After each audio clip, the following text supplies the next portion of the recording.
Invite the third world. Become the third world. Good morning, Kuhner country. Okay, as you know, tonight is the all-important, actually, I think one of the most consequential debates in the history of the United States. And as they're both finalizing their debate prep, if I'm President Trump and his people, I would bring up now a massive story. This story has now gone viral. It is now irrefutable, and the Democrats are in full panic. And what am I talking about?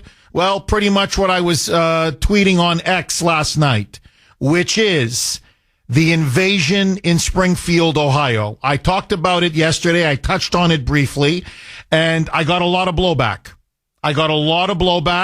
A lot of people are saying that that was fake news on my part. A lot of you pointed to a local story in Springfield where they cited several police officers saying that pets were not being eaten and skinned alive. That's what many of them were claiming. However, there's a lot of evidence now showing up that that wasn't true. So is Jeff Kuhner a liar? That's now the issue. Has the Kuhner man lied? As one person who wrote into the station to complain that Kuhner is engaging in reckless reporting. Okay, you be the judge. In Springfield, Ohio, 3 years ago, a town of 40,000 Americans, 40,000 residents, predominantly white, 17% black, 5% Latino, was invaded. There's no other word to describe it. Invaded by Haitian illegals, the so-called migrants.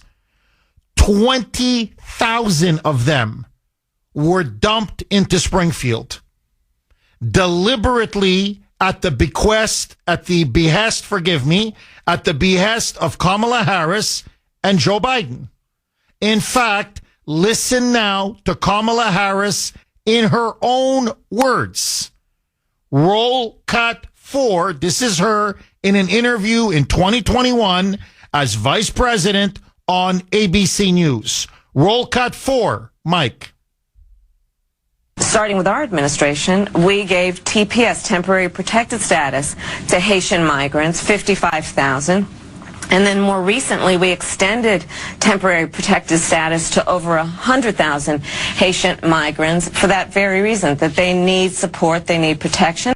Okay, so they brought him in. Now, you have to ask yourself, think of this. Springfield is a town of 40,000.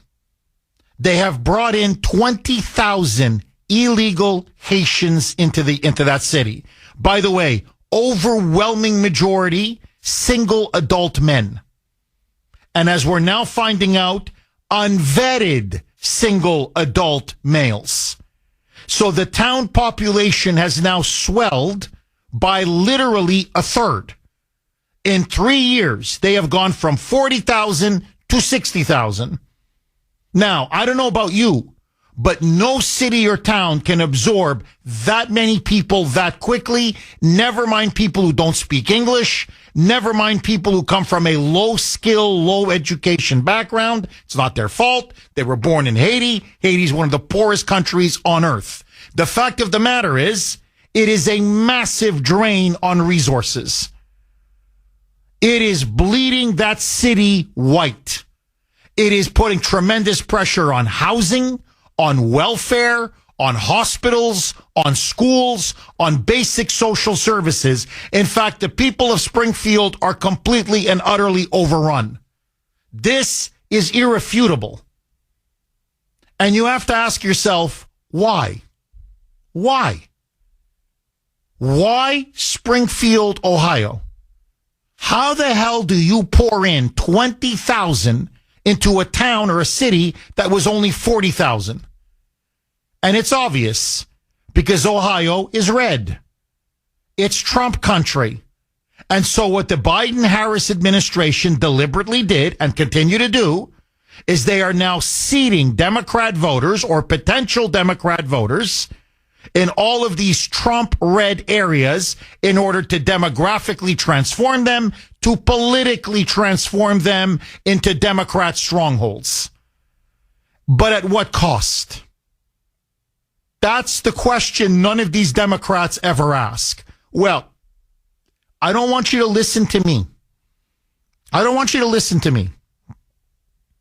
I want you to listen now to the residents of Springfield. This is your fake news. Okay? If all of you that wrote in yesterday, oh my God, this is reckless reporting on his part. Okay. Let the residents of Springfield tell you what's happening to their town and their city. This was recently at a city commission hearing. By the way, the mayor of Springfield says they are overwhelmed and overrun with illegals.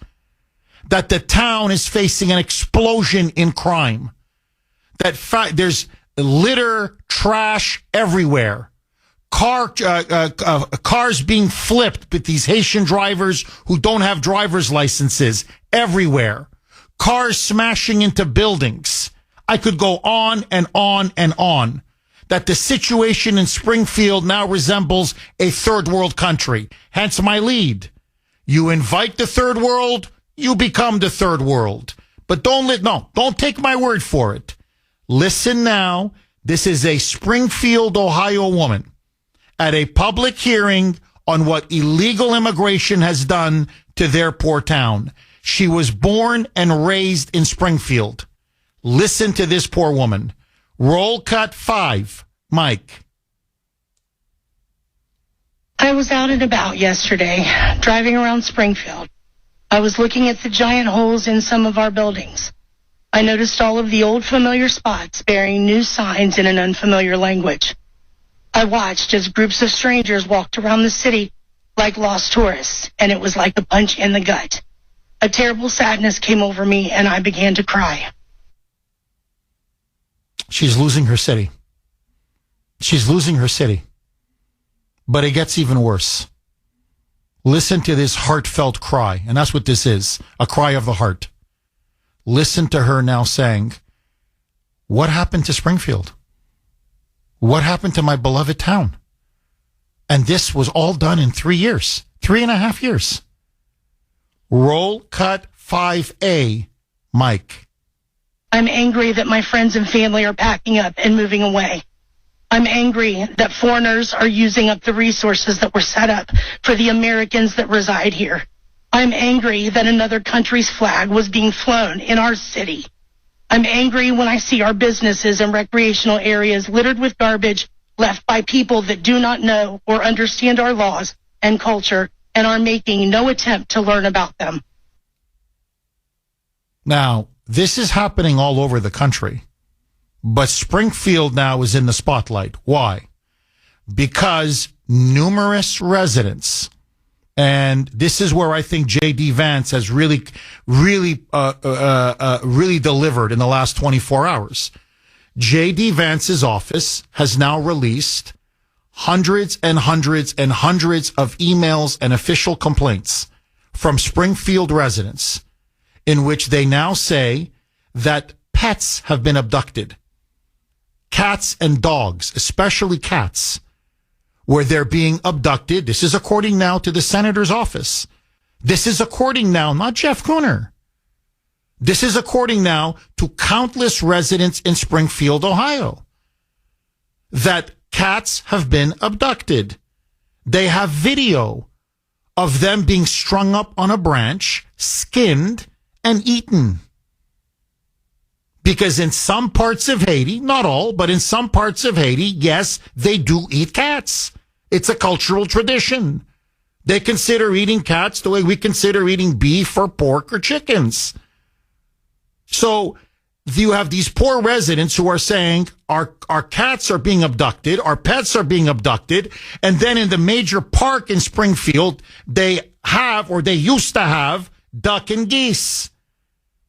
Residents are now saying, and I'll get to this very soon because there's pictures, literally pictures, where Haitian illegals, Haitian migrants, adult men, are grabbing the geese, grabbing the ducks, ripping their heads off, and then taking them to eat them at home. Now, are the videos lying? Are the pictures lying? Are all the residents that live there and are complaining one after another at the city commission, are they all lying? Are all of them who are going on Facebook and social media, are they all lying? Are all of those that stood up at that city commission hearing, one after another, after another, after another, who are saying our pets are being eaten, our cats are being eaten, our duck and geese are being eaten, are they all lying? But beyond the cats and the ducks and the geese, Springfield has even a more serious problem. Cars are being flipped over. Cars are being smashed into trash cans and garbage bags, trash cans and buildings, literally in buildings. Burglaries have exploded. Crime has exploded. Murder, rape. People are fleeing Springfield because it's no longer a safe city. It has become a third world hellhole. More next. 6:20 on the great WRKO. Jeff Kuhner, Boston's bulldozer. Okay, my friends, I hope President Trump mentions Springfield, Ohio tonight, because this is Kamala Harris as the borders are. This is what she's now allowed to pour into our country.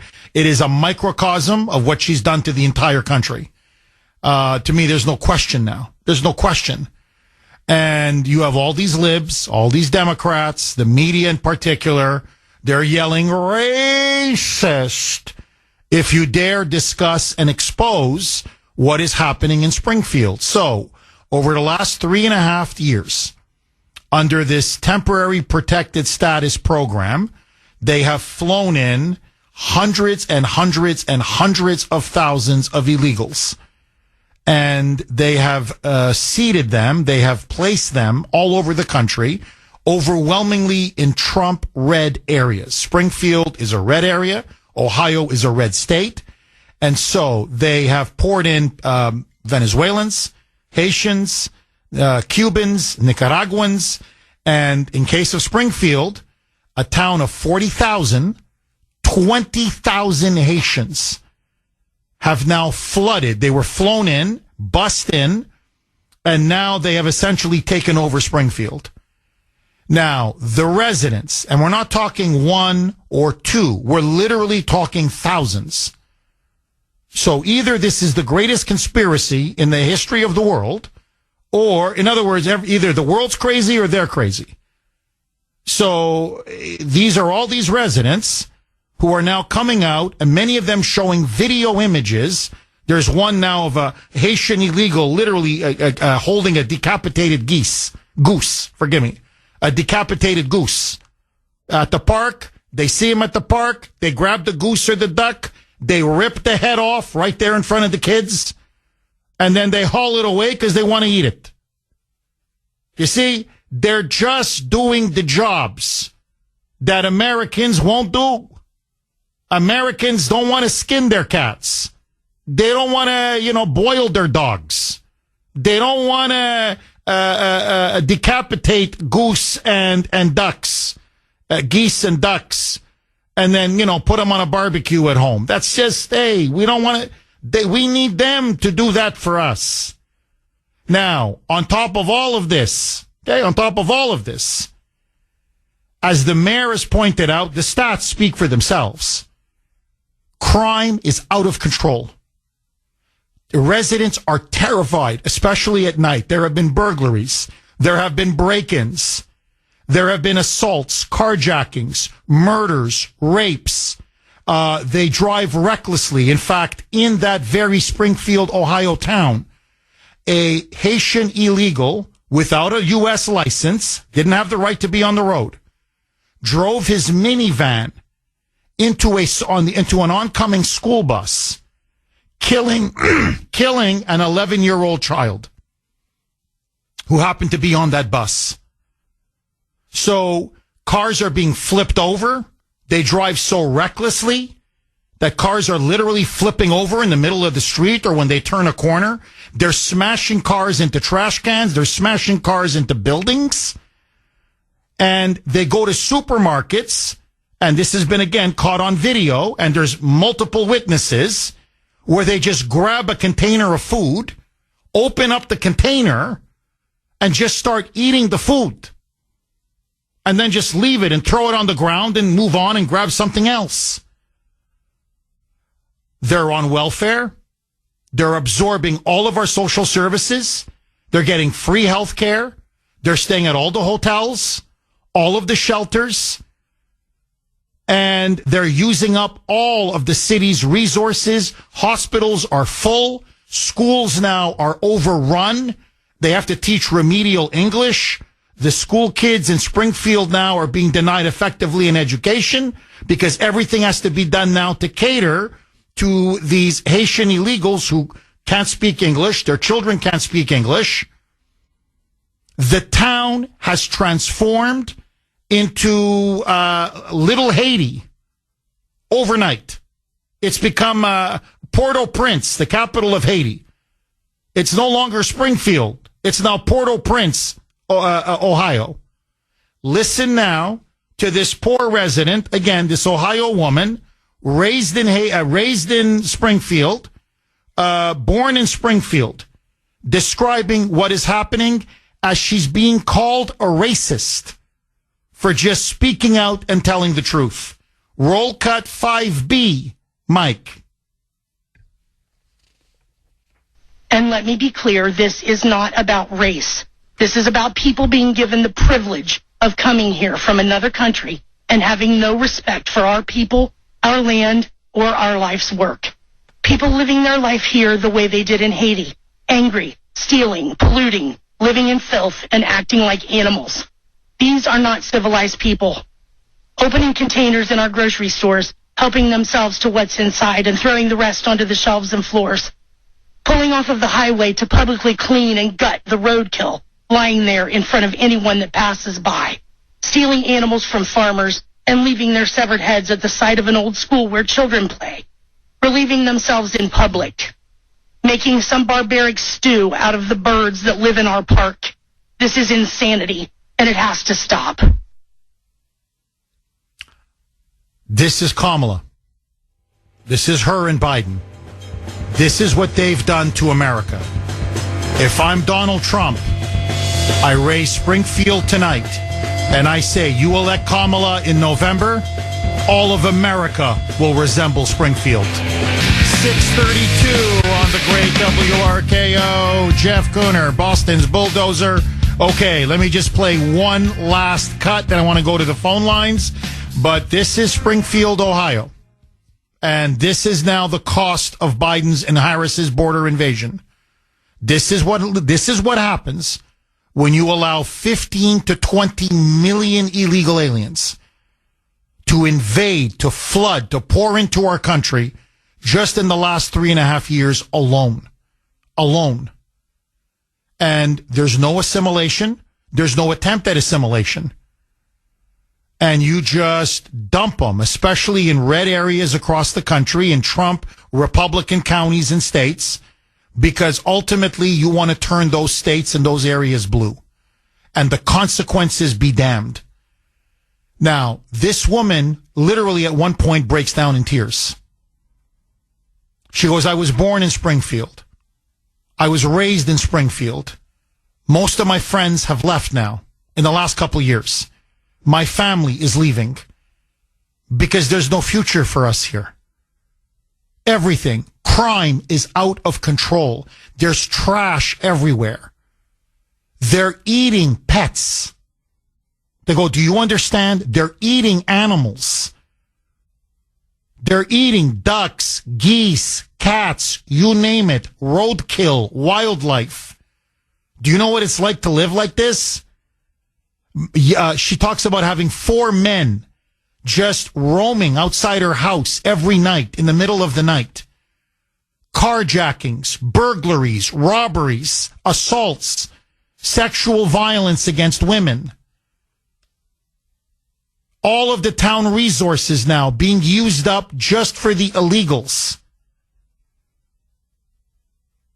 The Haitian flag flies everywhere. She says, I can't hear English in my own city.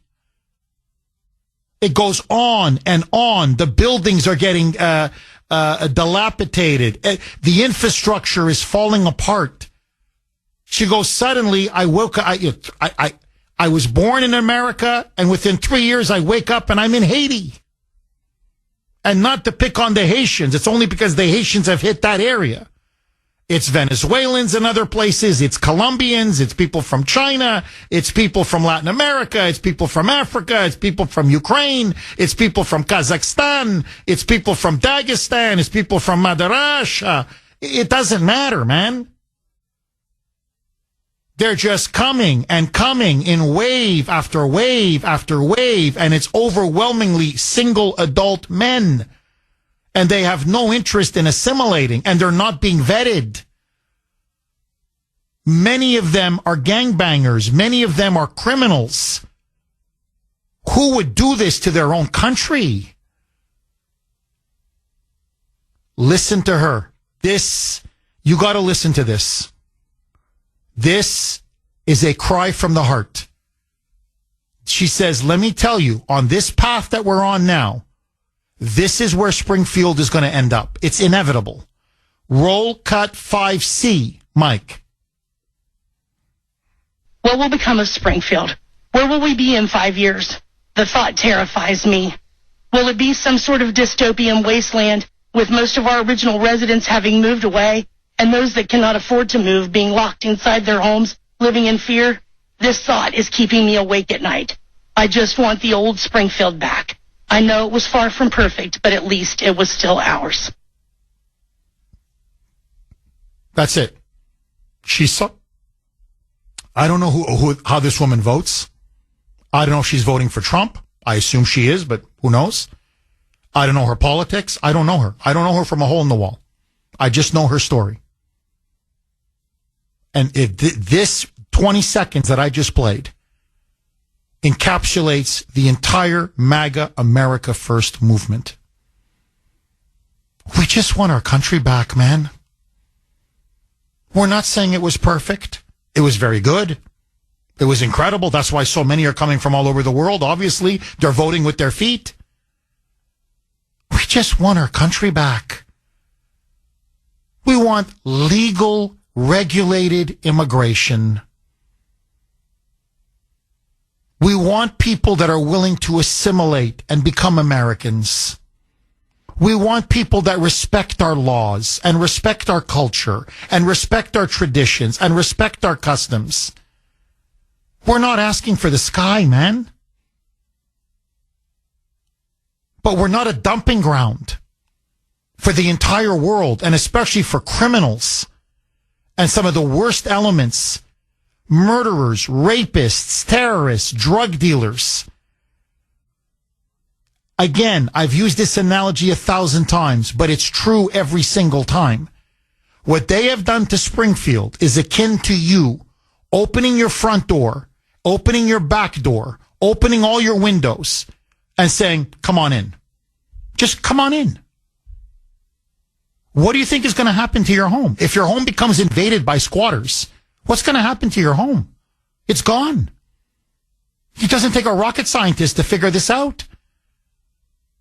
Springfield now, just like Minneapolis has become Little Somalia, Springfield now has become Little Haiti. And it's happening in town and city after town and city all across the United States. One more term of Kamala Harris. One last term, Obama's fourth term, and all of America will be Springfield. And that's Kamala Harris's ultimate goal.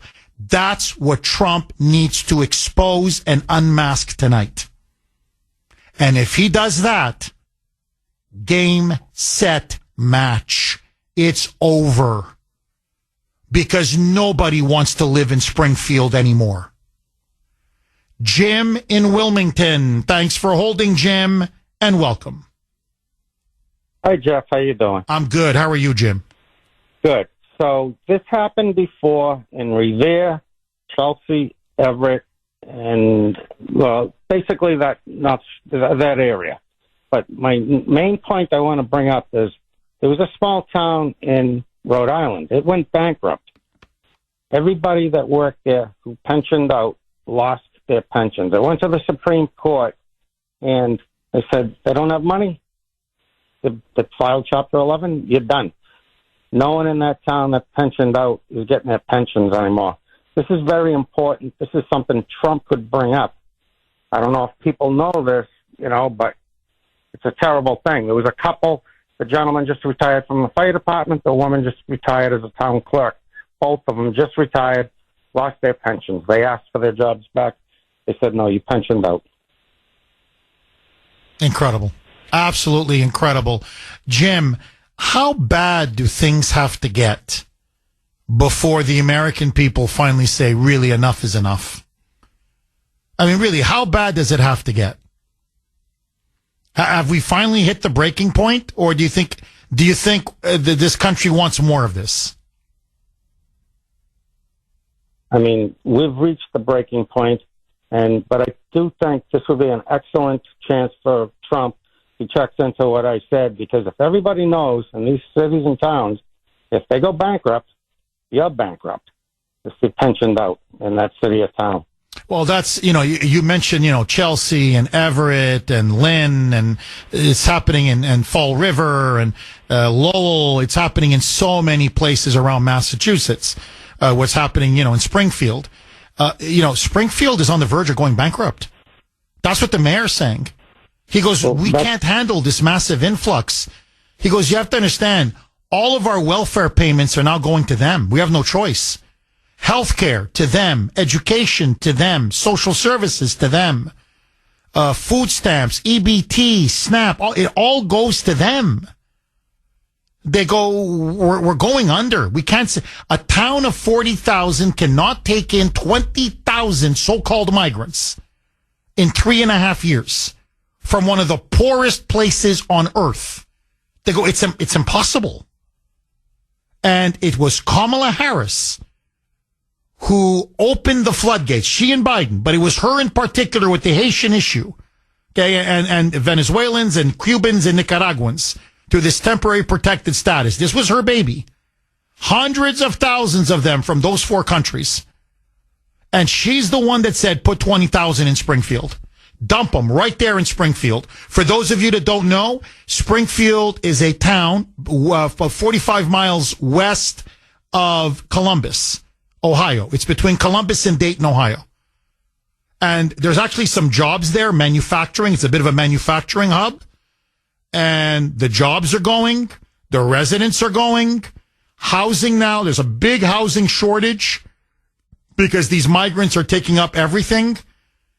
I mean, she's right. This is going to be a dystopian wasteland. 5 more years. Springfield is gone. It's gone. So is this what we want for our country? Now, this is the real life impact and consequences of open borders, especially unlimited third world immigration, illegal immigration from the third world in unlimited numbers. Now, you can call me a racist till the cows come home. You can go on and say this is fake news until the cows come home. The facts are the facts are the facts. 649 on the great WRKO. Jeff Kuhner, Boston's Bulldozer. 617-266-6868 is the number. Okay, so the assault that was launched on me yesterday by some of the listeners of this show, and most of them are moonbats. They're trolls, and they're out to get me, claiming that I was spreading fake news about what's happening in Springfield, Ohio. Well, now there's more photos, more witnesses, more residents are coming out. But this line of attack about it being racist, this now is what Mad Max, Maxine Waters, on an interview with us, on MS Left BC, okay, on MSNBC. now said that Americans that don't want Springfield, Ohio migrants, these Haitian illegals, eating pets, eating cats and dogs and geese and ducks, and that you're racist. And here's what she told them. I think they're treated differently because they're black, because they are Haitian. And she's going on about how they have not been treated as human beings. And so this is why they're so outraged about now the residents speaking out about cats being skinned and eaten, pets disappearing, going on about ducks and geese in the parks. So it's racist now for these residents to tell their story, their eyewitness accounts, their experience. And Sandy, you're completely right. Here, let me just play Anthony Harris. Okay? He's a resident of Springfield, Ohio. He's black. I mean, black, black. You know, black. That's how God made him. So he's black. So here is what he said about the Haitians now that are coming and living in Springfield. Roll cut 6, Mike. Hey, I really challenge you guys to get out here and do something. These Haitians are running into trash cans. They're running into buildings. They're running into... they flipping cars in the middle of the street. And I don't know how, like, y'all can be comfortable with this. Like, I don't know, like, who's getting paid from it. I honestly feel like someone's getting paid from it in the background. Of course. They're being bribed to take them in, to sell all of you down the river. Now, here's, again, Anthony Harris. One more, okay? He's a black man. He's an African-American. Another resident, lifelong resident of Springfield. Loves his town. Of course he loves his town. Whites and blacks of Springfield are all coming together because they all see the same thing. And so what are they seeing? Okay, here it is. Roll cut 6A. Mike. I know a single mom that FaceTimed me this morning at the welfare office that really need something. And it's nothing but immigrants over there. And I don't even want to seem like I'm coming down on the immigrants because it's the people that's bringing them down here. Because wherever they're at, that's what they're used to, bro. They're in the park grabbing up ducks by their neck and cutting their head off and walking off with them and eating them like. There you go. So we got pictures of them walking with decapitated geese and ducks. Okay? There's one guy with another one with a goose. Like I'm saying, but oh, you're a racist. This is reckless reporting. No. So what? They're all lying? All of them? The pictures are lying? The videos are lying? The residents are lying? Everybody's freaking lying now? Because they're panicking. Because now the truth is starting to come out. And I'm going to get to this later in the show. This eating pet stuff is just the tip of the iceberg. I'm telling you, it's the tip of the iceberg. Because we're talking about voodoo. The reason why so many pets are disappearing in Springfield, they're taking them off farms. They're stealing them from residents. Yes, some are eating them. They even take video shots of themselves roasting a cat over a frying pan. Okay, they do that in parts of Haiti. They just do.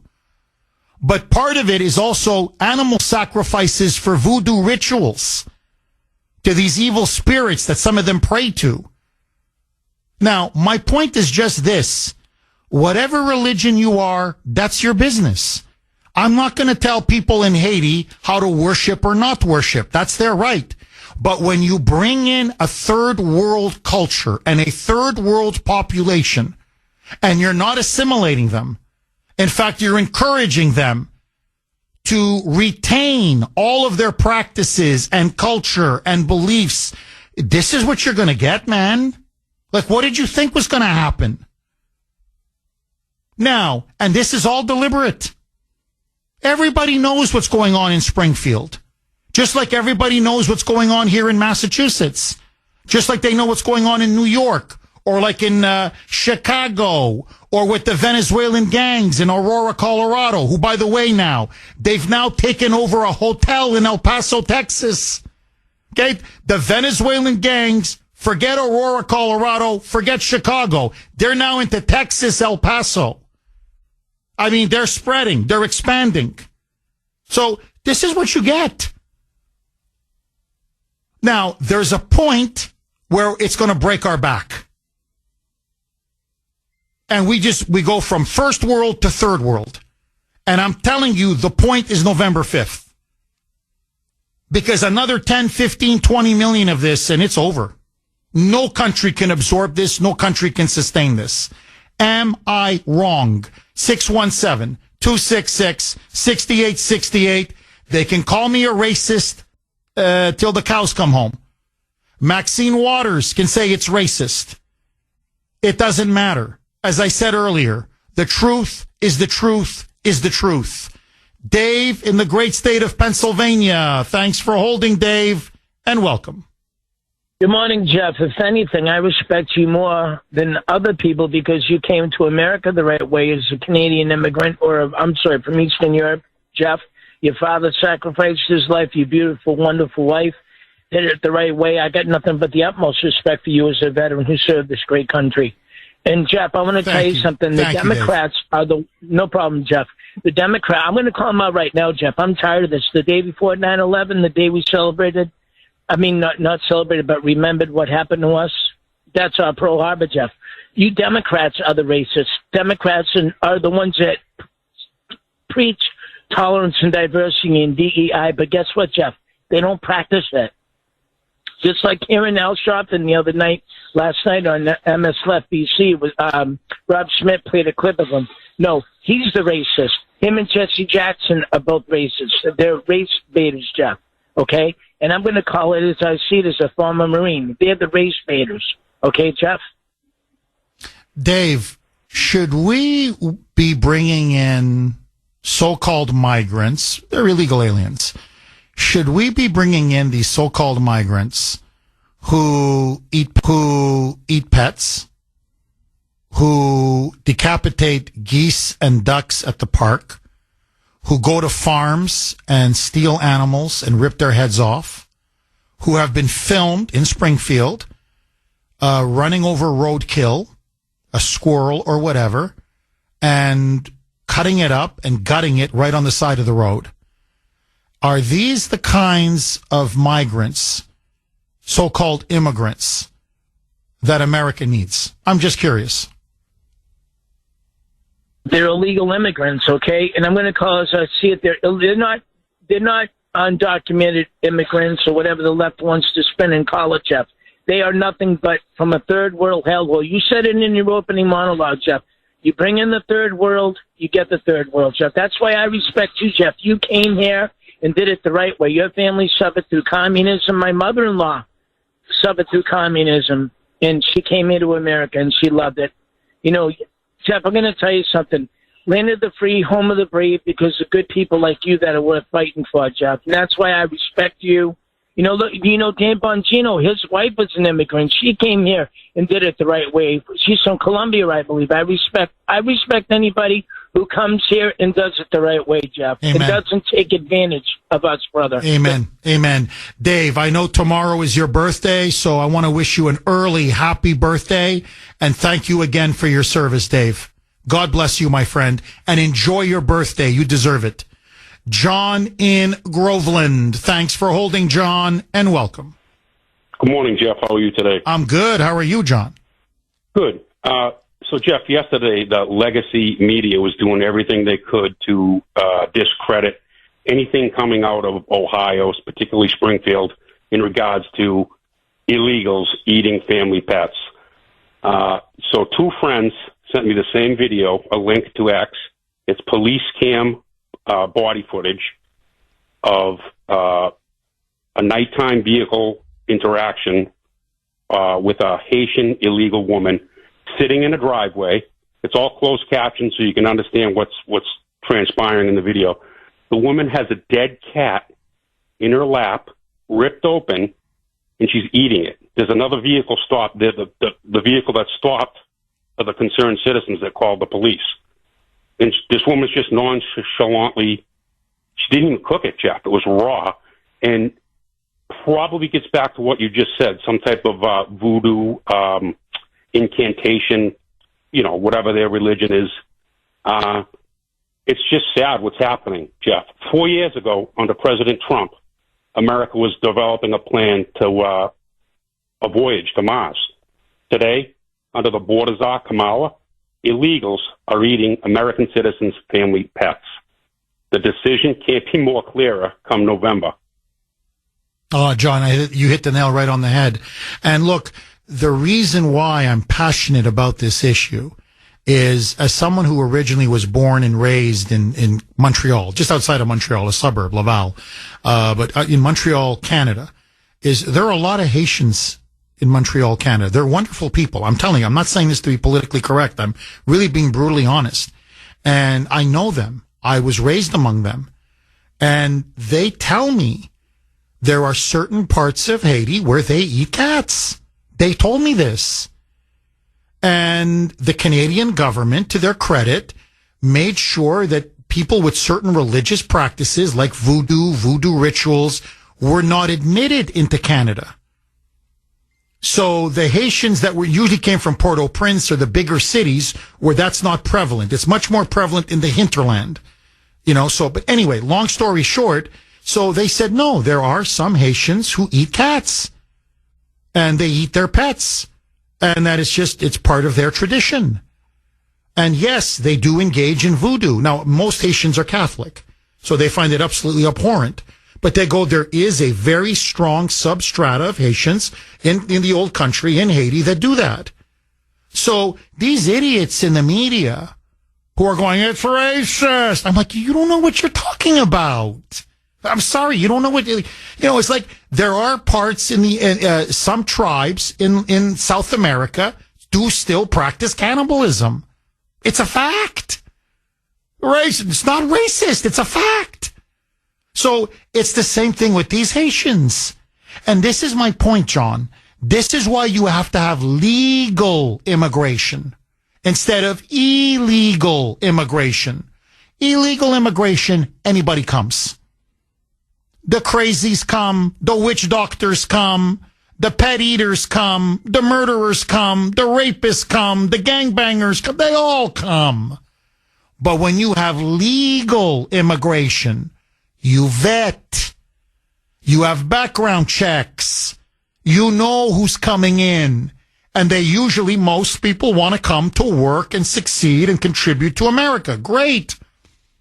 But when you have open borders like this, as Trump said, they're not sending us their best. They're sending us their worst. Look, Maduro in Venezuela, it's all together. Haiti, Venezuela, Nicaragua, Cuba. They're in under this TPS, the Temporary Protected Status Program.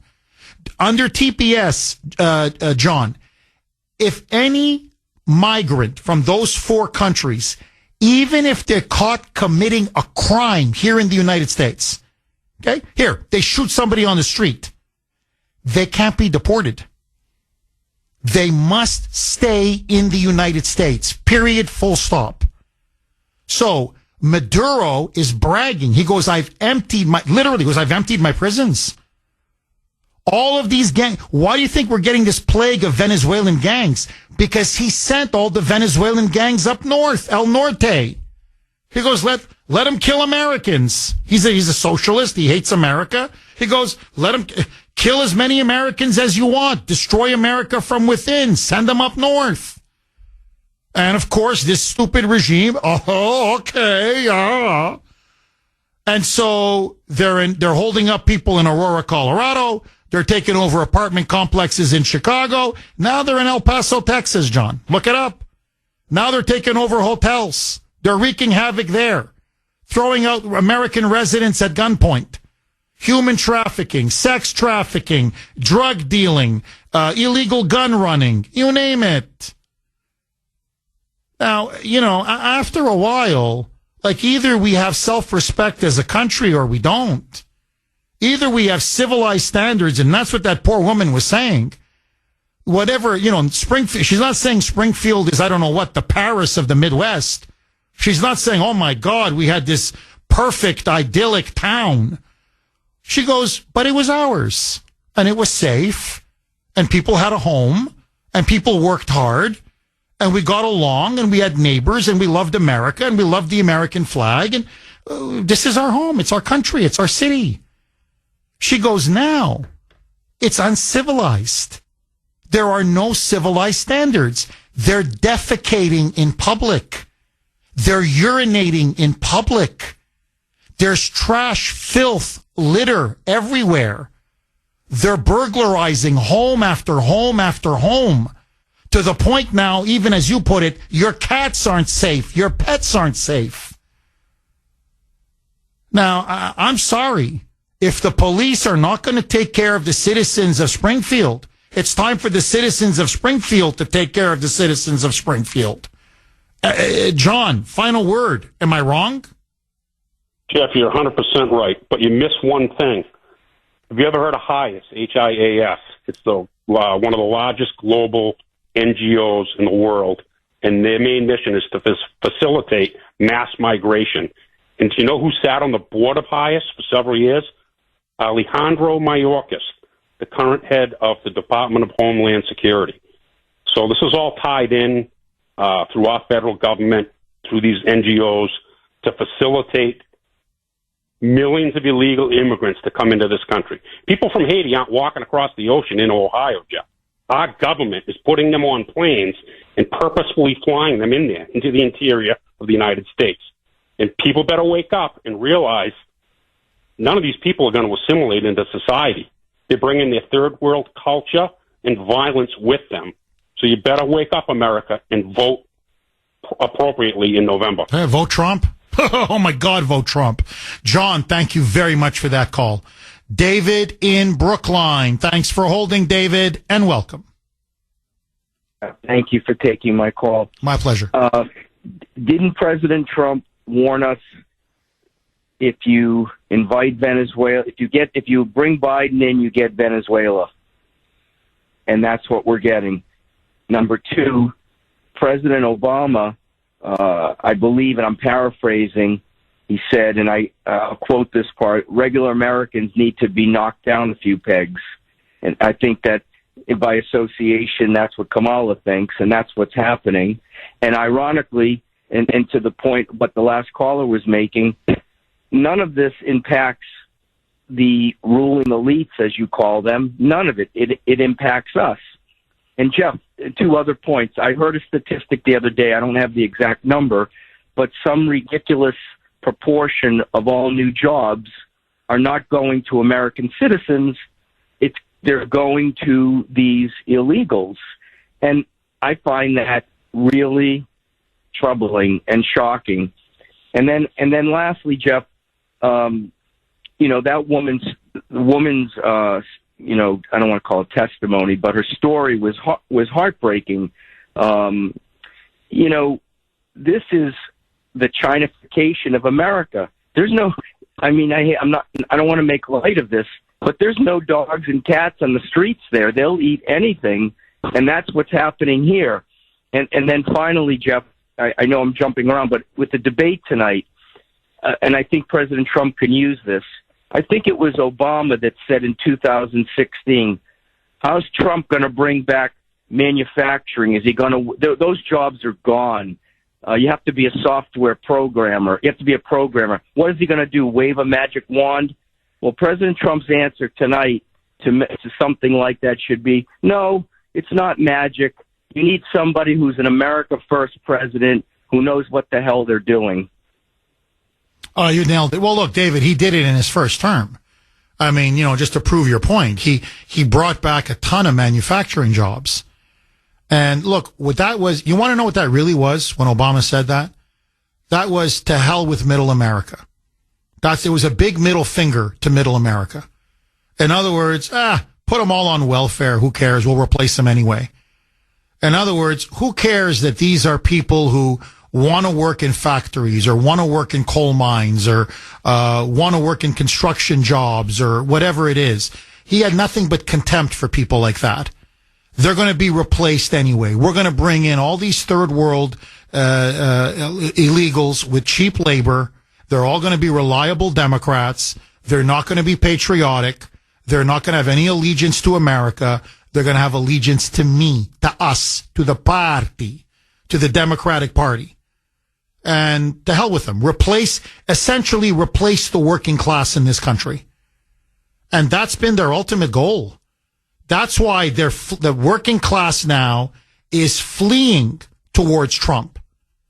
The Republican Party under Trump, RFK Jr. is 1,000% correct, has now become the common man party, the party of the working middle class. Working class women, working class men, I don't care what race, what creed, what color, what ethnicity, it makes no difference. If you're a working class person, Trump is your man, and the Republicans under his leadership are your party. And that's the problem now the Democrats face. They have lost the working class vote. David, thank you very much for that call. And my rebuttal is to all these Dems is, don't blame Trump. Blame yourselves. If you want to exterminate a people, if you want to replace a people, if you want to destroy a people, like take the people of Springfield, why should they ever vote for you? As J.D. Vance put it, that's like chickens for KFC. 617-266-6868 is the number. Okay. Should Trump mention Springfield, Ohio? And are we on the road for the whole country becoming Springfield? 720 on the great WRKO. Jeff Kuhner, Boston's Bulldozer. 617-266-6868 is the number. I just want to throw this log on the fire. And look, I'm kind of reluctant to do it. It's 721. For example, my daughter Ava listens to the show exactly at this time. So does my Ashton. And I know many, many parents are in their cars now with their kids, and their kids are listening as well as their parents, obviously. So I'm not going to be gruesome. I'm going to try to keep it as clinical as possible.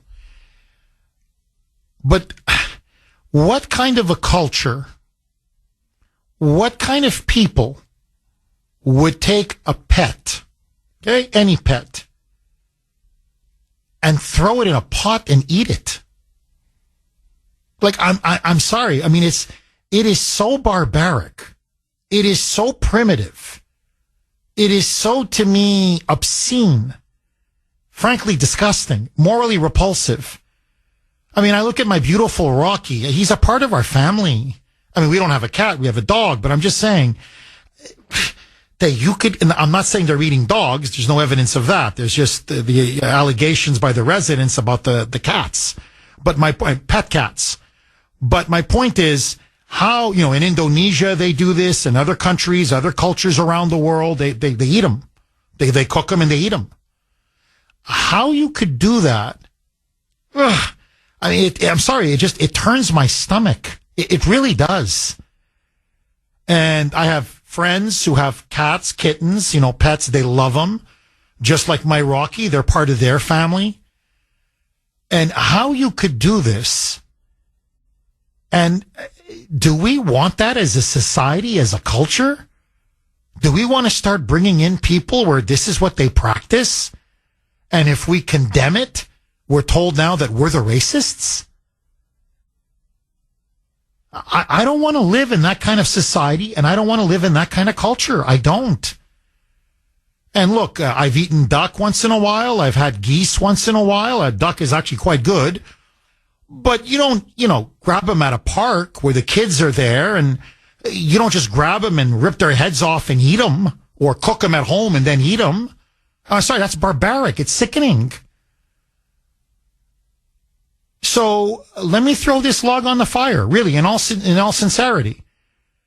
Are we racist for saying you shouldn't eat pets and animals? And I don't mean pork and beef and chickens. I'm talking about you don't take someone's dog, or you don't take someone's cat, or you don't just take a goose or a duck from a park and rip its head off and go home and cook it.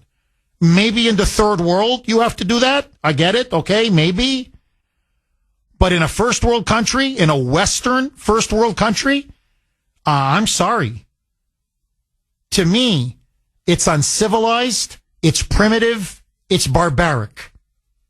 Agree, disagree. Excellent point. Excellent point, Sandy. You know, in my ear, she just said, and Jeff, don't forget, all of these so-called migrants, they're getting welfare. They're getting resources. They're getting money. They're getting $2,000 a month debit cards. They're getting food stamps, SNAP. They're getting free meals. They're put up at shelters or hotels. It's not like they're starving. If quite the opposite. No, it's culture. They don't like the food at a supermarket. They prefer fresh. They prefer organic. And, in the parts of Haiti that they come from, you eat cats. That's what you do. It's a delicacy. And I'm not picking on Haiti. Other countries have other practices that I also I find abhorrent.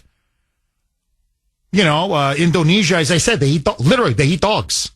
Okay, it's disgusting, but that's what they do. Now, you're in America. The least you can do, if we're going to fly you in from a third world hellhole, one of the poorest places on earth, on our dime, and we're giving you thousands and thousands of dollars a month, and we're giving you shelter, and we're giving you food, and we're giving you EBT and welfare and iPhones and jeans and sneakers and free healthcare and free education, the whole bit. You know what? Leave our pets alone. Leave the ducks and the geese alone.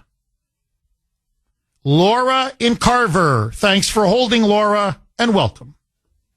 Good morning, Jeff. Hi, Jeff, Laura. thanks for taking my call. My pleasure. I know you have a busy line, so I am going to talk really quick and get everything off my chest. Jeff, so this is what I want to say. My heart goes out to those people in Springfield, Ohio, but I have to tell you, because I live in Massachusetts, I've lived here my whole life, I am seeing a slow, accelerated burn here in Massachusetts, and I'll tell you why. The T station up in Wollaston, they have illegals with little children sleeping all over the T station there. They have the T station. Laura, I'm up against a hard break. Please hang on. You're on a roll. I want you to get everything off your chest because what you're saying is true. It's 100% true. So we're back with Laura. All of your calls. Don't touch that dial. 7:31 on the great WRKO. Jeff Kuhner, Boston's Bulldozer. 617-266-6868 is the number. Okay, let's go right back to Laura in Carver. She's saying, Jeff, it's not just Springfield, Ohio. Just look right here in Massachusetts at how the illegals are overrunning towns, cities. She talked about the subway or the metro area, where illegals now are been seen sleeping outside or on benches. Please, Laura, pick up where you left off. As I said, Massachusetts, we are in a slow, accelerated burn. And my heart, as I said, goes out to those people in Ohio. But I am a Massachusetts girl. I've been here my whole life. I'm probably going to be here for the rest of my life. So while I am here, I am going to focus on what's going on here in Massachusetts. Maura Healey is a premier human trafficker. She's got little kids and families all over the T-stops. She needs to bring them up to her house in her yard. Shame on her. And another thing, Jeff, those T stations are not sleeping quarters for anybody. So there again, shame on Maura Healey. Simply Sweets up in Braintree on Wood Road, they had a stabbing up there a couple of days ago. WHDH buried the story. They just touched on it just a little bit, just to get my attention. And from what I understand, Jeff, because I do know, the cops, first responders are up there at those migrant hotels in Braintree all the time. So much so, they don't even put their sirens on anymore. They just respond. So you got the Norfolk City Jail up in your area, Jeff, and they're going to start moving the migrant kids into the public schools in that area. So enough is enough. And Laura, just to reinforce what you're saying, because you're not 100%, you're 1,000% correct. They've already moved in the migrants into that Norfolk jail, and migrant kids are already being sent into the public school. They're already in my son's school and in my daughter's school.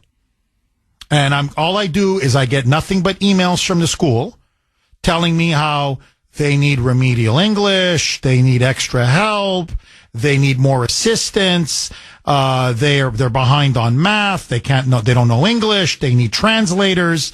So everything is about all of our taxpayer money being diverted to accommodate those so-called migrant children at the expense of our children. And we're not talking about the diseases. We're not talking about the crime. We're not talking about anything else that's being brought in.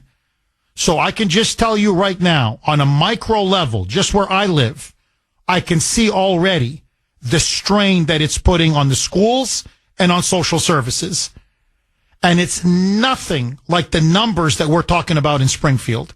I know you're talking about the T's for the people outside of New England. T means like our subway or our metro station. Okay. So, and she's right. They're sleeping on benches. They're sleeping at the subway stations. They call them the T here, the T station.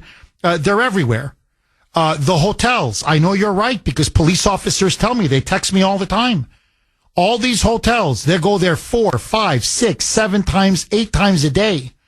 Drugs, there's drugs they're smoking drugs, they're dealing drugs, they're partying, they're playing music and getting into fights till 3, 4 in the morning.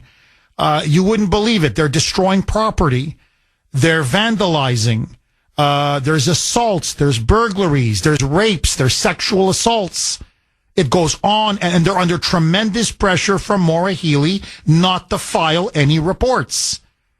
Because she's petrified, like in Springfield, that if the truth gets out, it's going to lead to a massive scandal.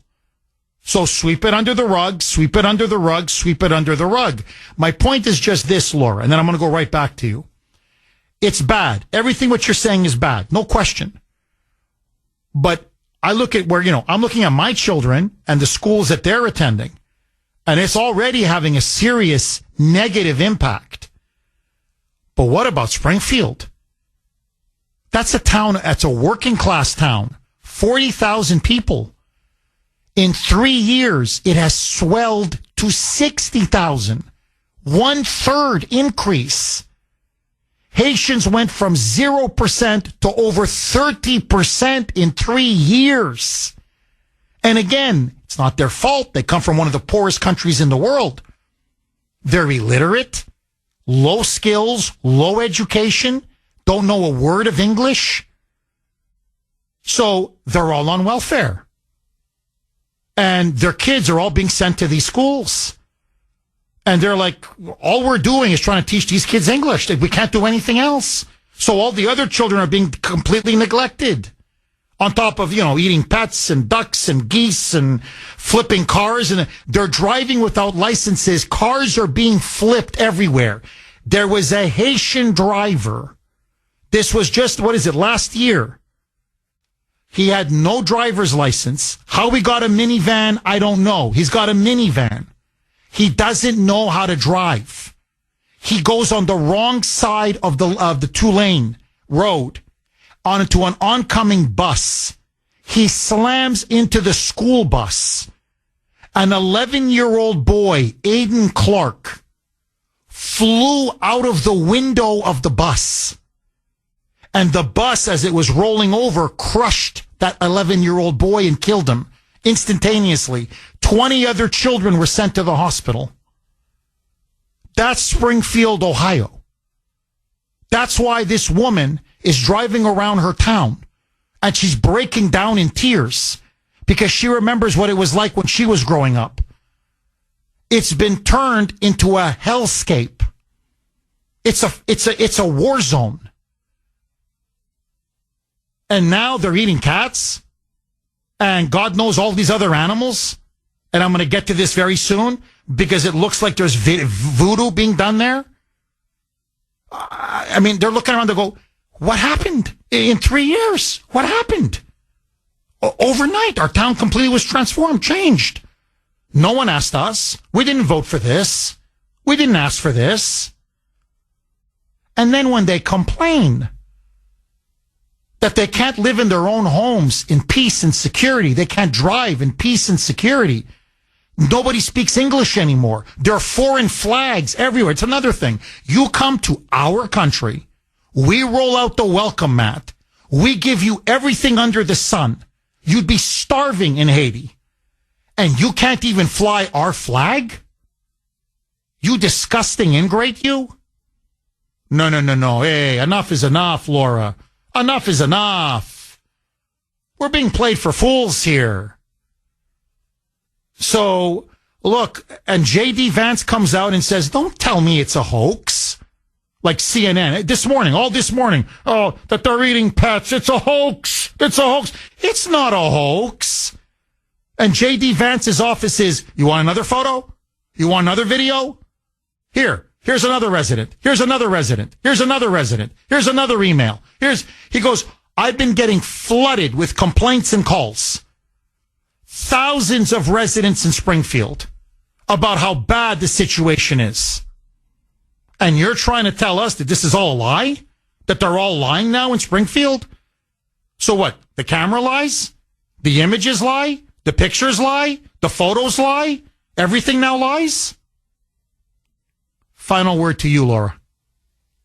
Well, Jeff, one thing I can say is that my eyes are good, my hearing is good, and I don't lie, and I know what's going on.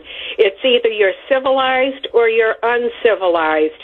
And another thing, Jeff, food shopping Sunday during the Patriots game, I figured I'd run up there real quick, and it was in Plymouth. I won't name the store, but I was one of maybe 3 people that spoke English. The aisles were clogged with illegals speaking their language. They don't get out of your way, and they basically have an entitlement attitude. And another thing, Jeff, I'm really good with a pitch.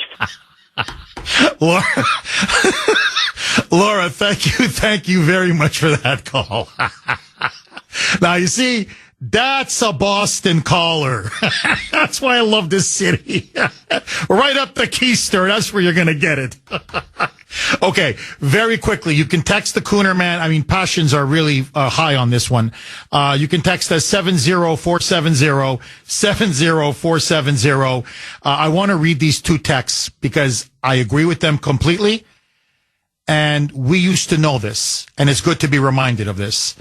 This is from 917. Jeff, people who eat pets and animals that we consider domesticated are uncivilized. And that is the word, uncivilized. You can't have law and order, peace and prosperity without being civilized. Bingo. One more, 508, my neck of the woods. Jeff, there are things we just don't do in America. Eating pets is one of them. If you come here to America, assimilate and contribute. Don't expect us to accept and submit to your culture. This is America. 508, I love you in a non-sexual way, my friend. This is America. 750 on the great WRKO. Jeff Kuhner, liberalism's worst nightmare. 617-266-6868 is the number. Okay, I want to read something by Charlie Kirk. He's obviously a very influential conservative commentator, especially on social media. And it's something that a really, big listener of the show, big fan of the show sent me. And I think Charlie pretty much hit the nail on the head. The irony and tragedy, this is what Kirk wrote.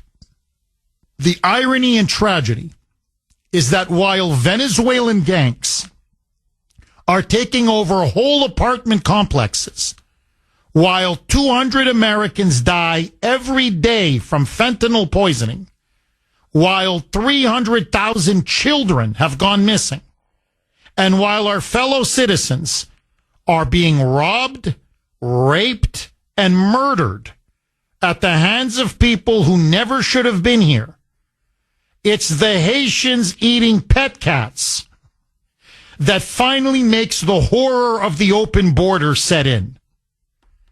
Now, that is an excellent point. Look, whatever gets a response, to me, as long as you're awake to the horrors of our southern border, okay?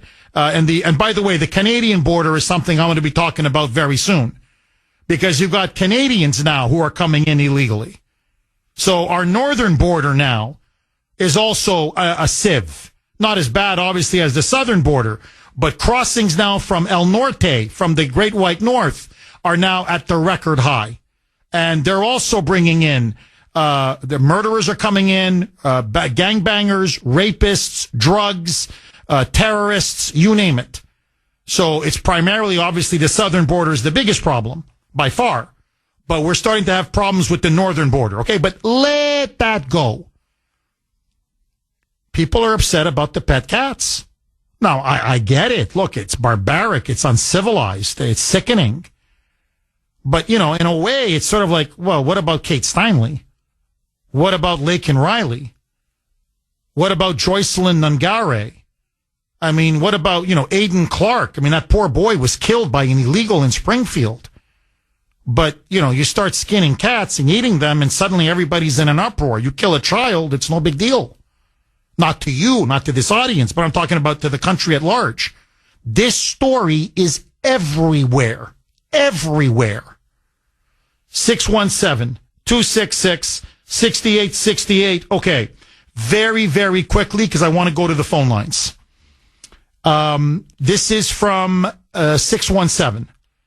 Jeff, the Haitian animal eating story in Springfield, Ohio, goes way deeper than just eating animals. Animal sacrifice is often an offering to the Aiwa, I don't know what that is, spirits often used in Haitian black magic. Look up some of these rituals and familiarize yourself with them. Specifically spells that use the intranquil spirit, etc. This is a religion, i.e. voodoo, and it's not one to be messed with. The fact that Kamala Harris imported it directly into Springfield, Ohio, is terrifying. Now, this is the point I was making earlier. You have a ton now of residents coming out and saying, yeah, they're eating it. Yeah, it's part of the tradition in some parts of Haiti. Yes, yes, yes.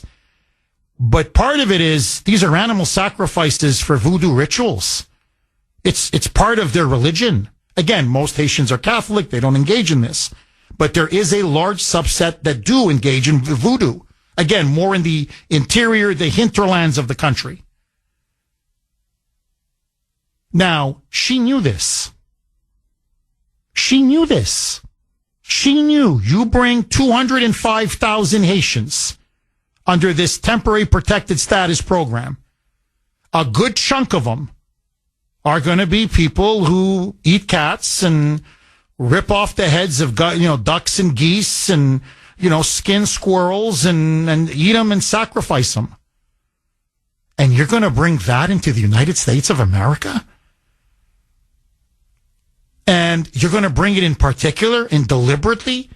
Springfield is a red town. It's in a red county. It's heavily pro-Trump. It's MAGA. It's MAGA territory. Like Ohio is increasingly MAGA.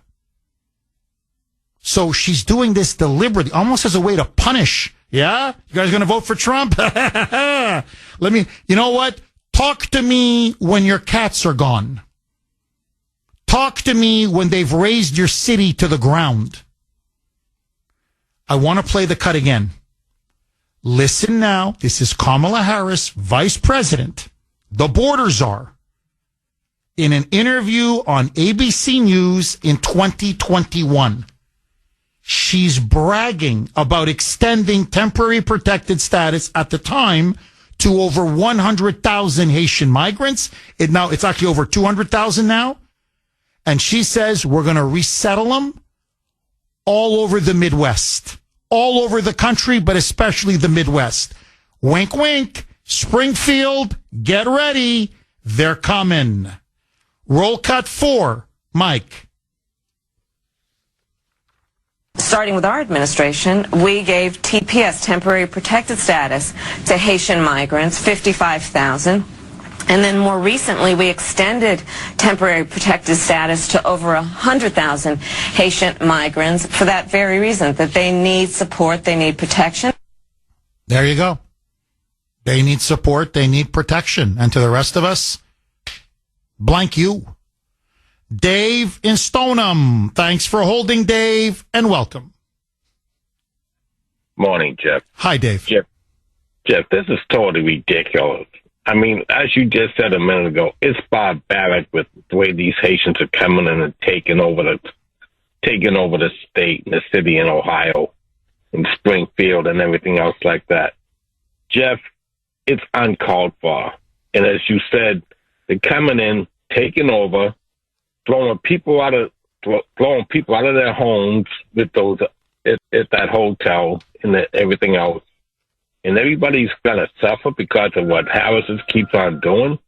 And Jeff,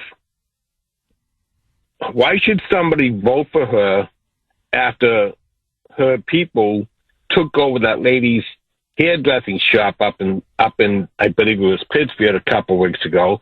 Did she ever do anything about this situation where they took over the lady's beauty salon up there? No. It's like she didn't care. And so people going to vote for her and just let this keep going on? And Jeff, voodoo is real. It's 100% real. And they do cast spells on people. It's been a known fact where the Haitian people are real big heavy on voodoo. There was a movie all a while back, Jeff, years ago. It was called Band of the Hand. And the guy was actually practicing voodoo in this movie. It's about an ex-Marine with cartels coming into the city. I forget the city was supposed to be at the time. And it was 5 other guys that were just like teenagers when it took over everything after that. They destroyed the whole city because of the cartels and stuff. Jeff, this is uncalled for. And I'll tell you something, Jeff, it's coming into Boston. It's coming into Boston slowly but surely. And for what I've seen, it is not pretty. Dave, look, voodoo's black magic. I mean, that's pretty much the definition of voodoo. It's black magic and it's evil. And that's why they engage in animal sacrifices. At the most extreme, it's human sacrifices. This is something you don't want to play with. And you don't want that in any civilized country. Period, full stop. And that she deliberately imported them into this country, knowing that many of them do practice voodoo. I mean, as that texter put it, it's terrifying. I mean, you just don't do that to your fellow citizens. To me, you don't do it to anybody, but especially to your own people, to your own country. And that shows you everything you need to know. That's how little they care about us. We are completely disposable. Completely. We don't matter. And at a fundamental level, like Joe Biden, like Obama, I could go on and on, she's a sociopath. Comrade Kamala is a sociopath. She has no conscience, no morals. I mean, I could never do anything like this. I know you couldn't, Dave. And bring in people who, you just throw a cat in a pot? Like that's okay? That's all kosher? That's all fine? You know, or what? You see a raccoon or a squirrel by the road, you stop by, you shoot it, you kill it, whatever, and then you skin it and gut it right there on the side of the road? And you want this in the United States of America? It's beyond disgusting. It's beyond disgusting. Beyond disgusting. Dave, thank you very much for that call. And I'm not kidding. According to these moonbats, I'm the extremist. And by the way, if you're an animal lover, here's another, I'm telling you, if you're here, PETA, where the hell is PETA? That's what I want to know. Where the hell is PETA now when you finally need them? If you're an animal rights supporter, how the hell do you not vote for Trump in this election? Like, seriously. In fact, there's memes everywhere on the internet. I don't know if you've seen it.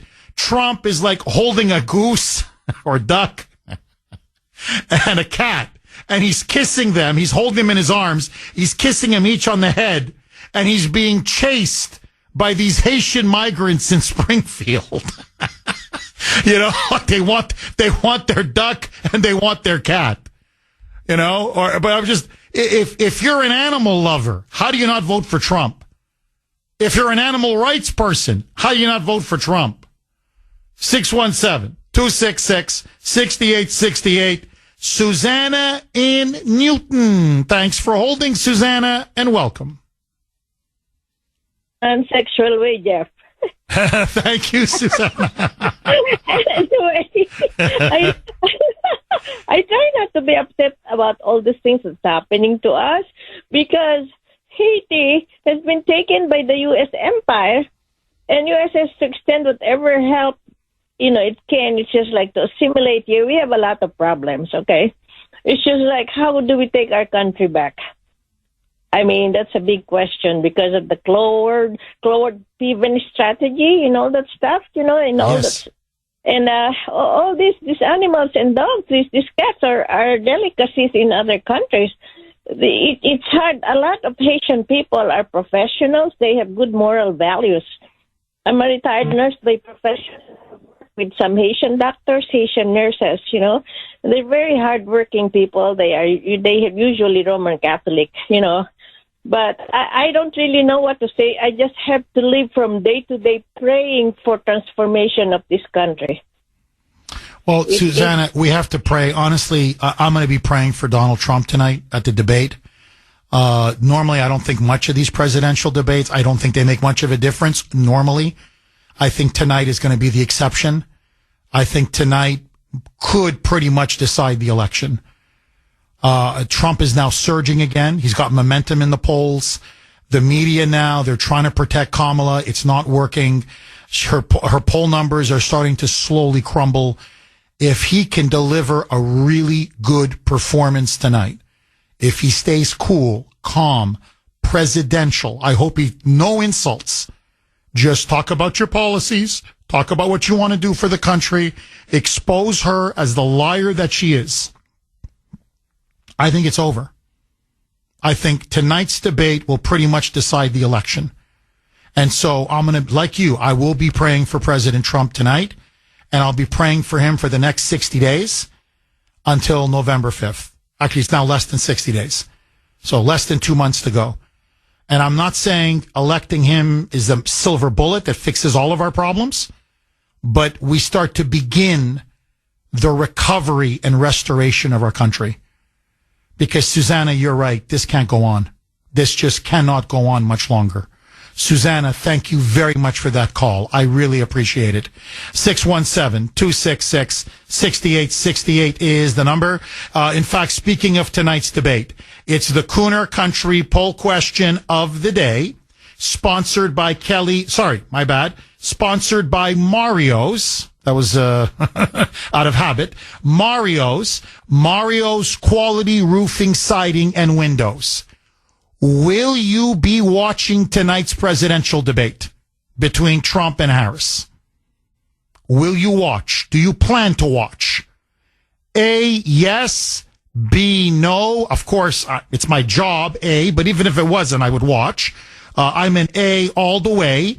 Now, for those of you that don't want to watch, because you can't stand her cackle, you can't stand her lies, ABC News is going to be moderating it. It's going to be rigged against Trump.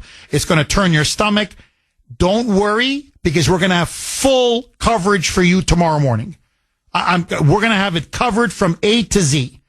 So if you don't want to watch it, that's what the Kuhner man is here for. See what I do for you? Huh? So I'm going to watch it, and we will be ready tomorrow morning with cuts, clips, analysis, everything. So, but I just want to know. I'm just curious what the interest is like out there. Are you planning to watch tonight's big presidential debate? A, yes. B, no. You can vote on our webpage WRKO.com/Kuhner, WRKO.com/Kuhner, KUHN is in National ER. You can also vote via X, our handle there, at the Kuhner Report, all one word, KUHN is in National ER. Okay, this text is from 602. And I want to share it with all of you because it's true. And the media deliberately tried to suppress this information, and they eventually couldn't. It eventually came out. So 602, Jeff, you asked about an hour ago, what kind of person would take a pet and put it into a pot and eat it? The answer? That would be Barack Hussein Obama, who admitted in his memoir to eating dogs when he was a kid and loving it. At the time, he was a student of Islam in Indonesia when attending a Muslim madrasa.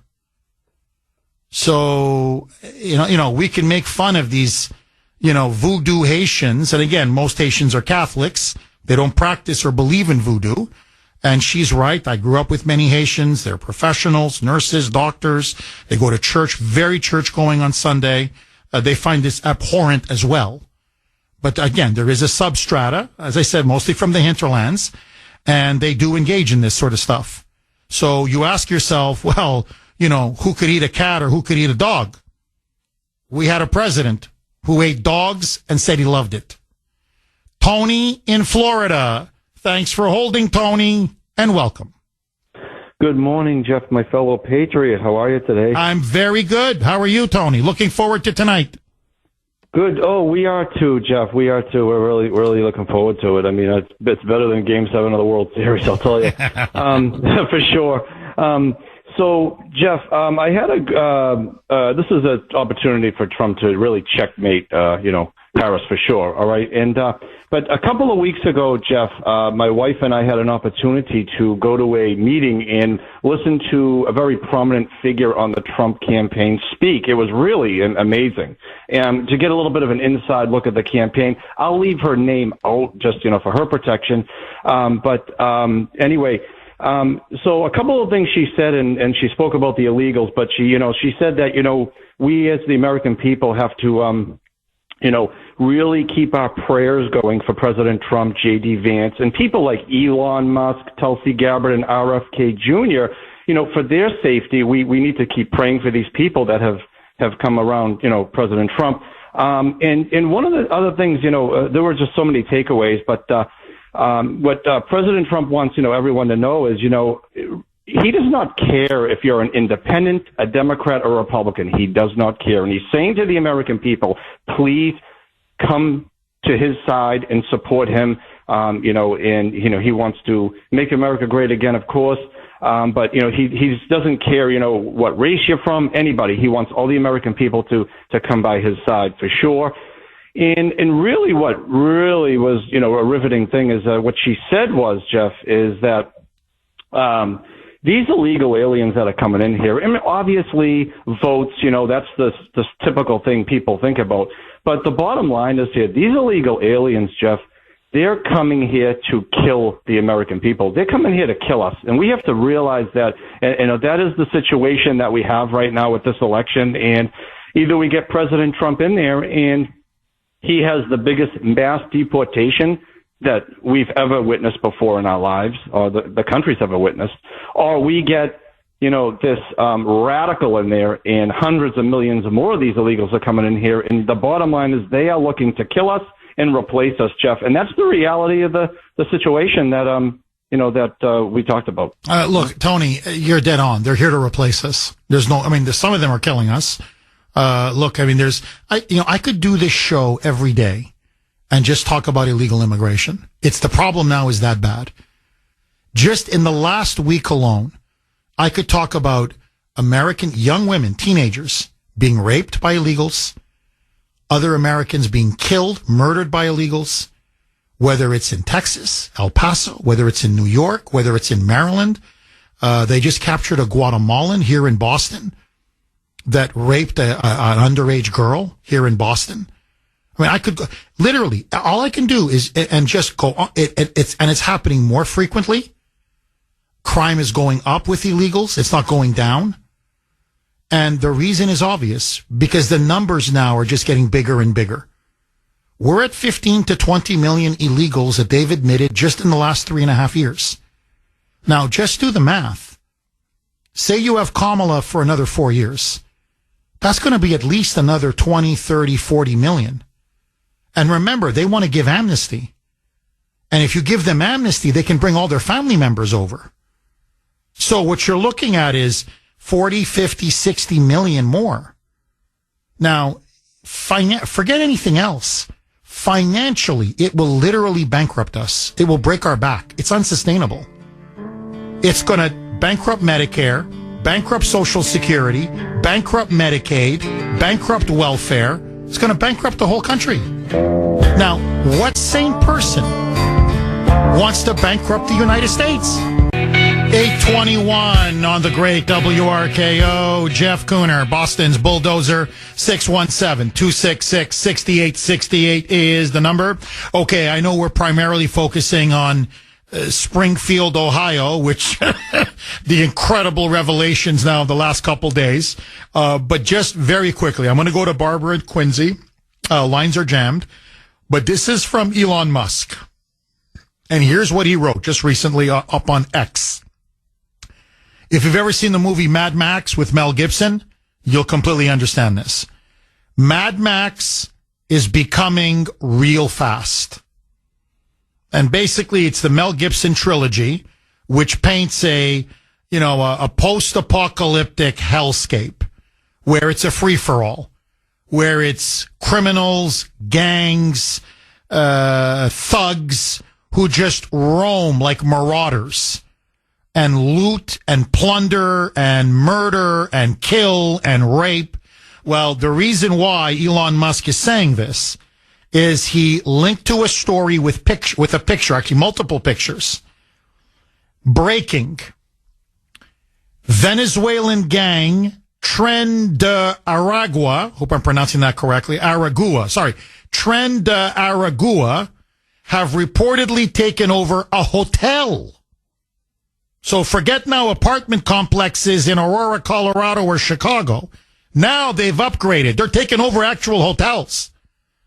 In El Paso, Texas. So, and residents are powerless.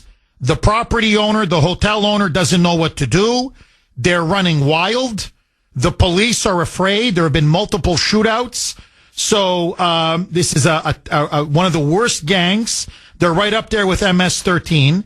Now, let me just paint a picture for you. You have these young, they're about 18, 19, 20-year-old thugs. The children. That's what the media keeps referring to as the children. They're minors, which they're not, but the children loaded with tattoos. These are gang tattoos. And they're roaming the hallways of what looks to be it was a nice hotel. Many of them don't even have a shirt on.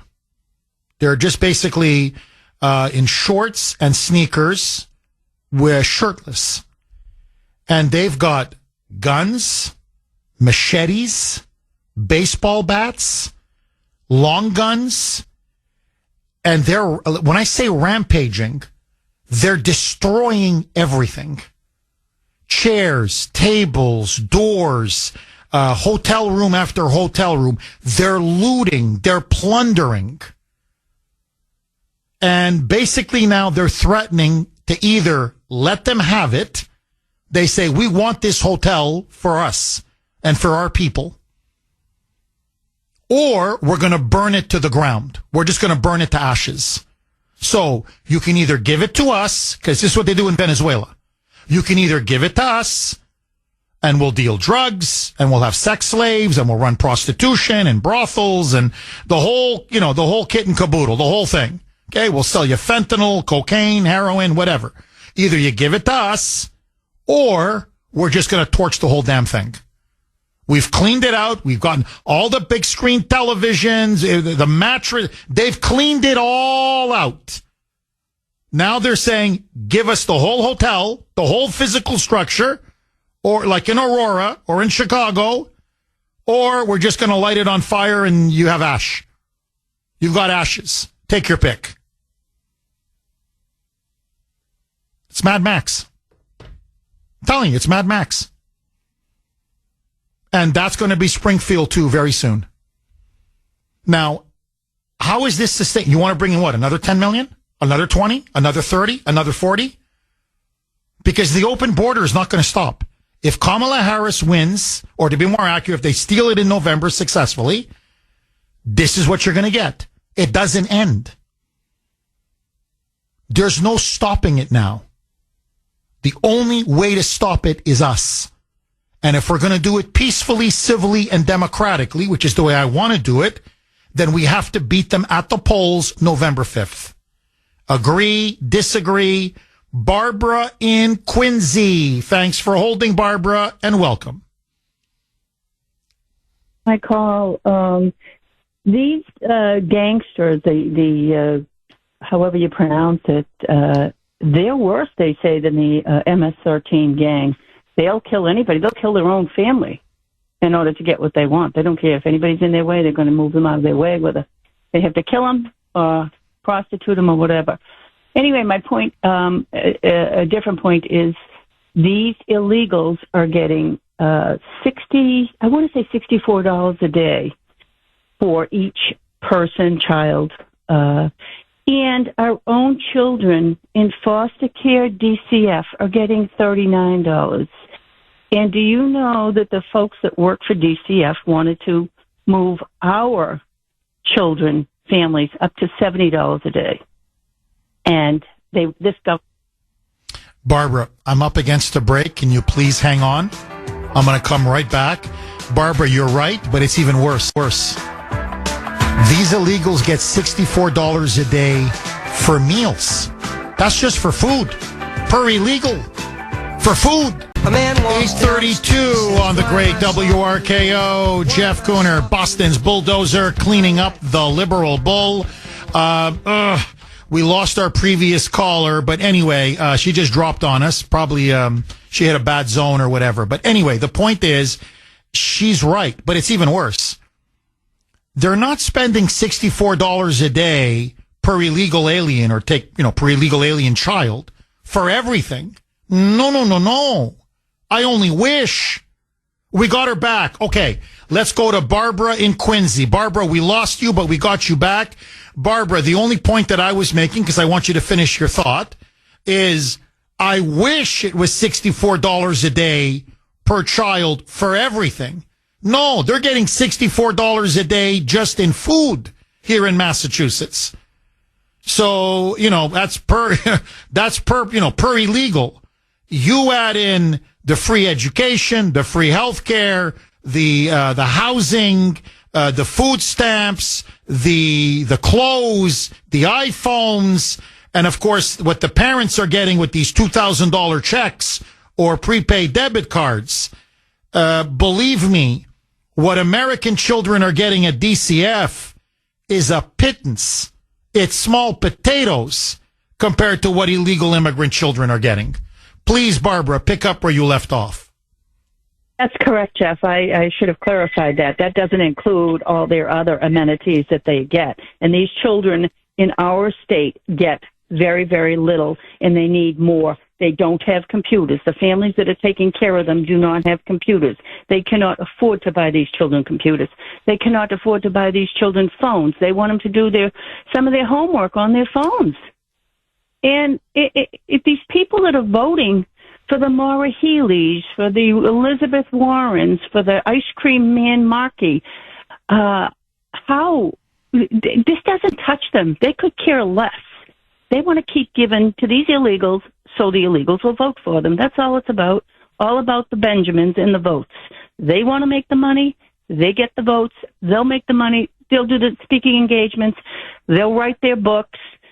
They'll do whatever they have to do to keep their money, and their ego's a little inflated as well. And what they always resort to, Barbara, is the fear-mongering and the panic porn. The sky is always falling. If Donald Trump wins and we finally secure this border and start deporting millions and millions and millions of these criminal, especially violent, illegal aliens, then they can't allow that to happen. So they have to whip people up into a frenzy and lie to them. And I just want to play a cut for you, Barbara, because this is how they're planning to win the election. They can't do it on her record because her record's atrocious. They can't do it on her character because it's atrocious. They can't do it on her policies because her policies are destructive. So it is scare the American people into thinking that Trump is the second coming of Adolf Hitler. So speaking of Granny Warren, okay, chief spreading bull, listen now. This is Senator Elizabeth Warren on MS Left BC. This is what she said on the eve of tonight's debate. This was yesterday. Roll cut. This is all they have now. Roll cut 16, Mike. I just want to reflect, if we can, for a minute on a couple of those announcements that he's made. When he talks about pardoning the people who took part in an insurrection on January 6th, this isn't even subtle. I think he's holding up a giant sign that says when he loses this election, anyone who will resort to any form of violence to try to help him get the White House, and if he can make it to the White House, he will give them all a blanket pardon. This one isn't about the past. It's about egging people on for the future. And I think he's telling us once again exactly what his designs are for democracy, and that is give him the chance, and Donald Trump will truly destroy our democracy. So you see, Barbara, you and I, when we vote for Trump on November 5th, or you may vote early, I mean, I don't know, but when you and I vote for Trump, he's going to destroy. We're voting for a dictator, Barbara. He's going to destroy democracy. In fact, please, Barbara, I want you to listen to one more, okay? Last one. Not only is he going to destroy democracy, he's going to erect a dictatorship and then unleash these brown shirts to go around killing people, beating people, assaulting people, and then he's just going to pardon them. Pardon all of them. Go ahead. Go out. Beat up all my political opponents. Smash their heads in. Shoot them. Kill them. Right? No. Listen now to Senator Mark Kelly, this clown from Arizona. He was on her short list, Kamala's short list to be VP. Listen now to this. This one is a new one. This is what he told. This is CNN. This is what he just said yesterday. Listen to this, Barbara. Roll cut 17. Mike. His threats were not empty in 2020. I was there in the Senate chamber when he sent the mob up to Capitol Hill to change the outcome of a free and fair election, something unprecedented in our country's history. So, no, I take his threats very seriously. And again, I'm going to reference, what we talked about in the earlier question, is Project 2025. He wants to eliminate a large segment of the federal workforce and replace them with his people. And these are jobs that have been over decades or even our country's history are nonpartisan. And he wants to turn them into partisan jobs where they are working directly for him. So he wants to get rid of the federal workforce, replace them with his folks. And if you don't agree with him on what's happened here in the 2024 election, then he says he's willing to send you to jail or prosecute you for just disagreeing with the former president. I mean, this guy's insane. I mean, Barbara, either he's either insane or he's a despicable demagogue. So now, Barbara, Trump is going to send millions of people to jail. This is from a senior senator, for God's sake, simply for disagreeing or criticizing him. Barbara, if I criticize Trump, he's going to send me to jail. Barbara, if you criticize Trump, he's going to send you to jail. What say you, Barbara? How insulting to everybody's intelligence. These Democrat liberal politicians, all they do is insult people. They want them to believe what they want to put in their head, not what's actually happening. I couldn't agree with you more. You're dead on. I mean, at this point, it's insulting. It really is.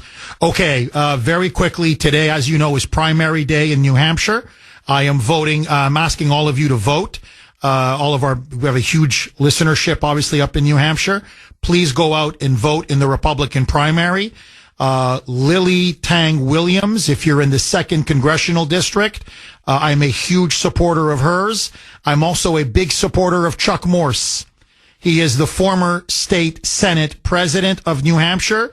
He is running on the America First MAGA agenda.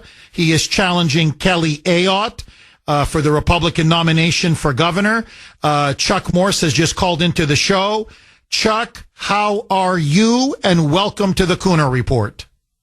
Well, thanks for having us. It's a great conservative day in New Hampshire. I think all the values that we've shown that I've run on for all these years of cutting taxes, passing constitutional carry, passing education freedom accounts, it's all working because Corporate Kelly went to Washington and voted with the Democrats over 260 times. And she certainly granted amnesty to 11 million illegal immigrants. That's how she voted down in Washington. There's a big difference today. And remember one thing, I endorse Donald Trump because I believe I can make New Hampshire stronger. Chuck, how do you feel about the election tonight? You are, which is to me remarkable because you have such an impressive record and pedigree. But as you put it, she's corporate Kelly Ayotte. Big money is behind her. The entire establishment Republican Party is behind her. Chris Sununu has thrown his entire weight behind her. So in many ways, you're David versus Goliath.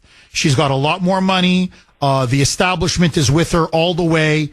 Can you pull off an upset tonight? How do you feel? Well, this is definitely about grassroots politics and conservative values.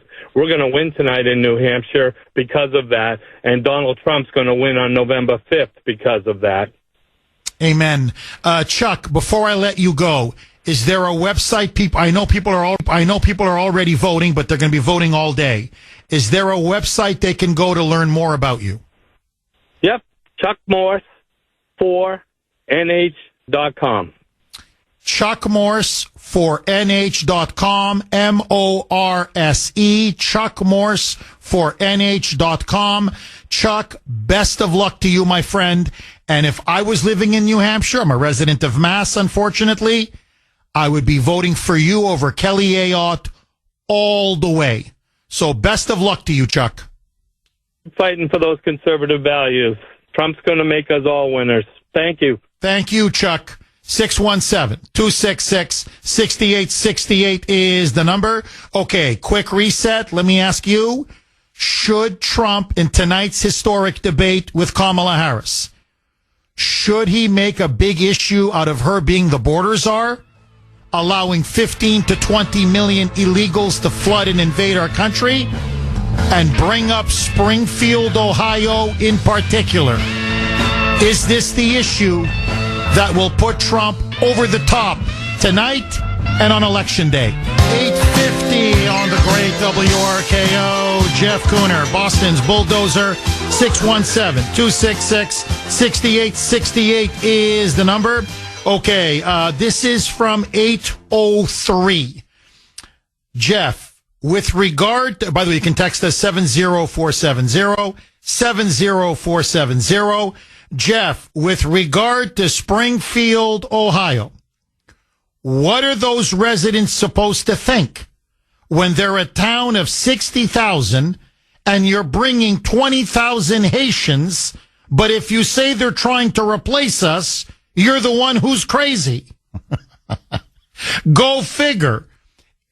803. It's even worse than that.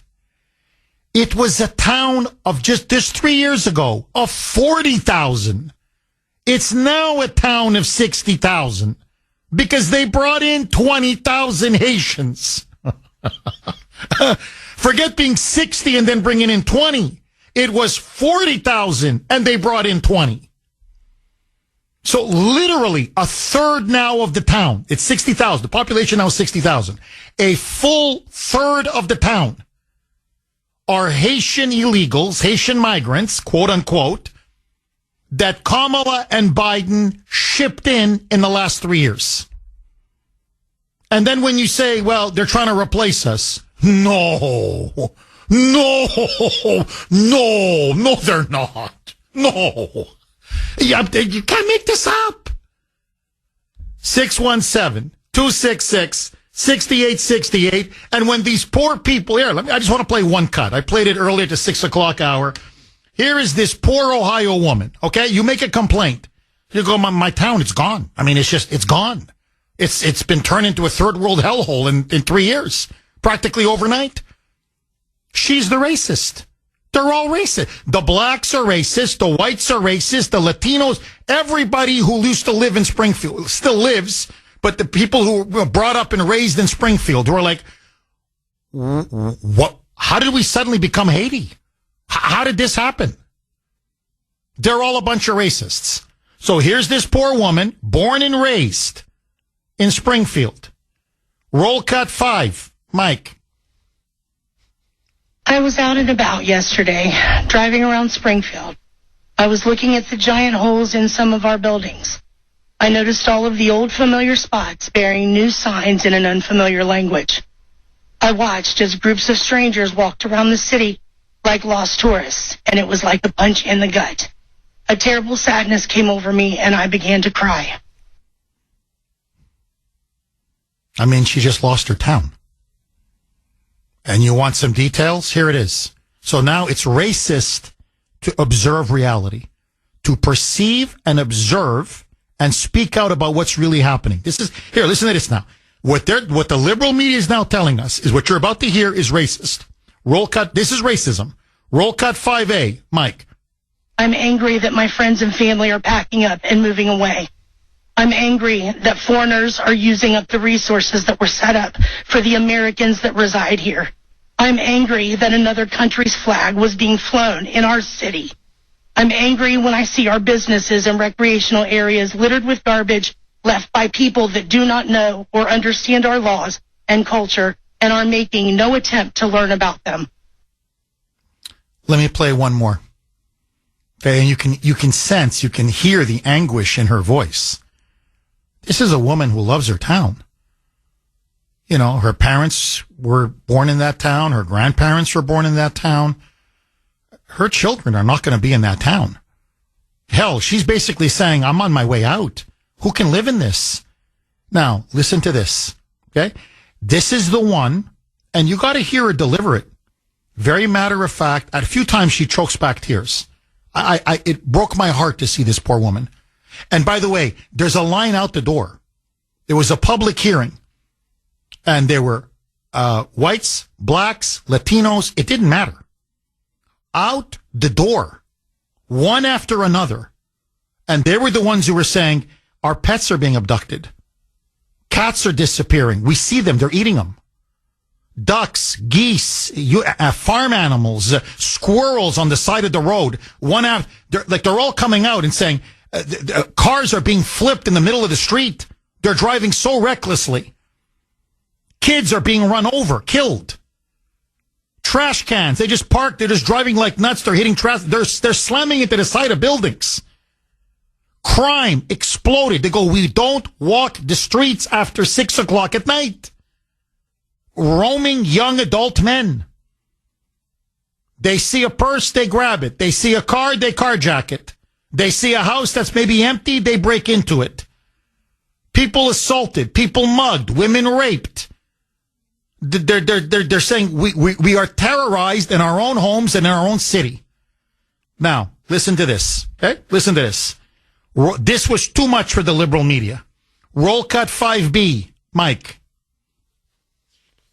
And let me be clear, this is not about race.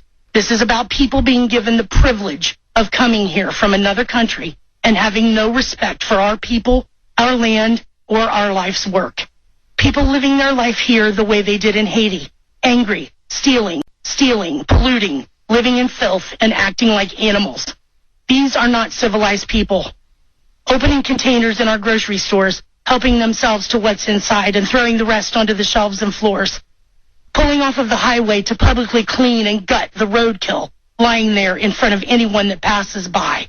stealing animals from farmers and leaving their severed heads at the side of an old school where children play, relieving themselves in public, making some barbaric stew out of the birds that live in our park. This is insanity, and it has to stop. Where's the Republican Party? Where's the Republican Party? Where's the Republican leadership? I know Trump is there, and I'm telling you, he's going to mention this tonight. I know him. He's going to wrap Springfield right around Kamala's neck. But where's everybody else? I'll tell you where everybody else. They're running for cover. You know why? Because when the media, or like these idiots who were emailing me yesterday, racism, they're being racist, they run for the hills. Here, African American, born and raised in Springfield, Anthony Harris. He was at that hearing. Listen to what he says. So he's a racist too now? By the way, he was full of blacks. That whole public hearing, full of blacks and whites, obviously, and others. But they're all up in arms. Listen now. This is Anthony Harris. People need social assistance. There are single mothers with kids. They depend on that welfare check. He goes, do you understand?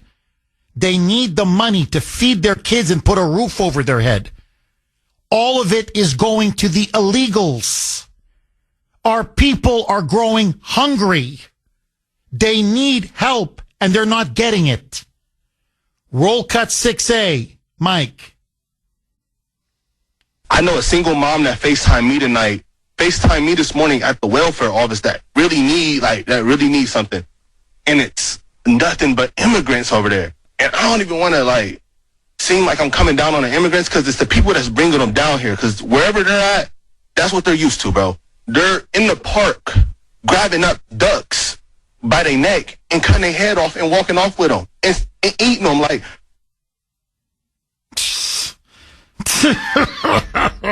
Now, because you may say, come on, Jeff, they're not really calling the people of Springfield racist. Okay? Here's Democrat Congressman Dan Goldman on News Nation. He's one of the top New York Democrats. Okay? He's apparently, believe it or not, this guy's considered a rising star in the Democratic Party. This is what he told News Nation just yesterday. Roll cut 12. Mike.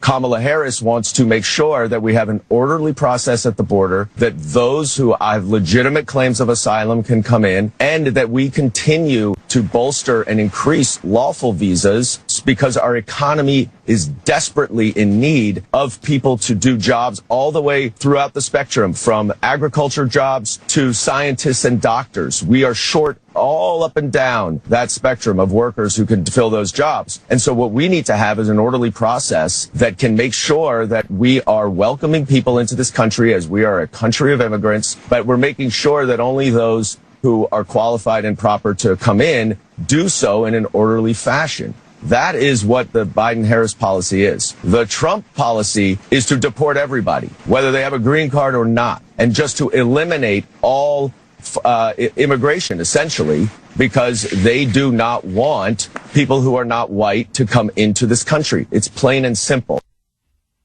It's all about race. That's all the Democrats know how to do, is play that race card, baby. By the way, when did Trump say he wants to deport legal immigrants? You know, green card holders, everybody. He's going to deport everybody. And you're right. He's married to an immigrant. Okay, his first wife was an immigrant from the Czech Republic, and this one is from Slovenia. He's married. Two of his three wives are immigrants, and Melania's from Slovenia. You're dead on. So he's married to an immigrant. Okay? But no, he wants to deport everybody. Legal, illegal, everybody. Yeah, no, I can see in Springfield, Ohio, it's doctors, it's lawyers, it's tech experts, it's engineers, oh, come on now. This is the high-tech economy, what you're seeing in Springfield. You don't understand something. High-tech, high-skill workers need to eat cats and dogs. Do you understand that?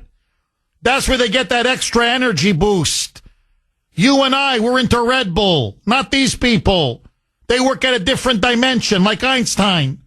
They love cats. They love squirrels. Geese. When you sacrifice them to a voodoo spirit, it's incredible, especially raw. So that's what Dan Goldman now is trying to tell us. I mean, this is disgusting. Honestly, it's just disgusting. Mark in Connecticut. Thanks for holding, Mark, and welcome. You know, that whole argument about, they immigrated here for, we need the jobs. And, my family immigrated here, and we weren't even allowed to speak Sicilian out of the household, unless it was to my grandmother, because she didn't speak English and stuff. But, we came here to assimilate. I grew up hearing things, you're here because we want you to be American. We don't want you to be Sicilian. If we wanted you to be Sicilian, we'd be living in Sicily. You are American. That's how, and that's how, we assimilated. These people don't want to assimilate, and they're not here to work. It is so much BS. I almost said the word. But it's crazy. Yeah, bull crap. No, you're right. No, it's complete bull crap.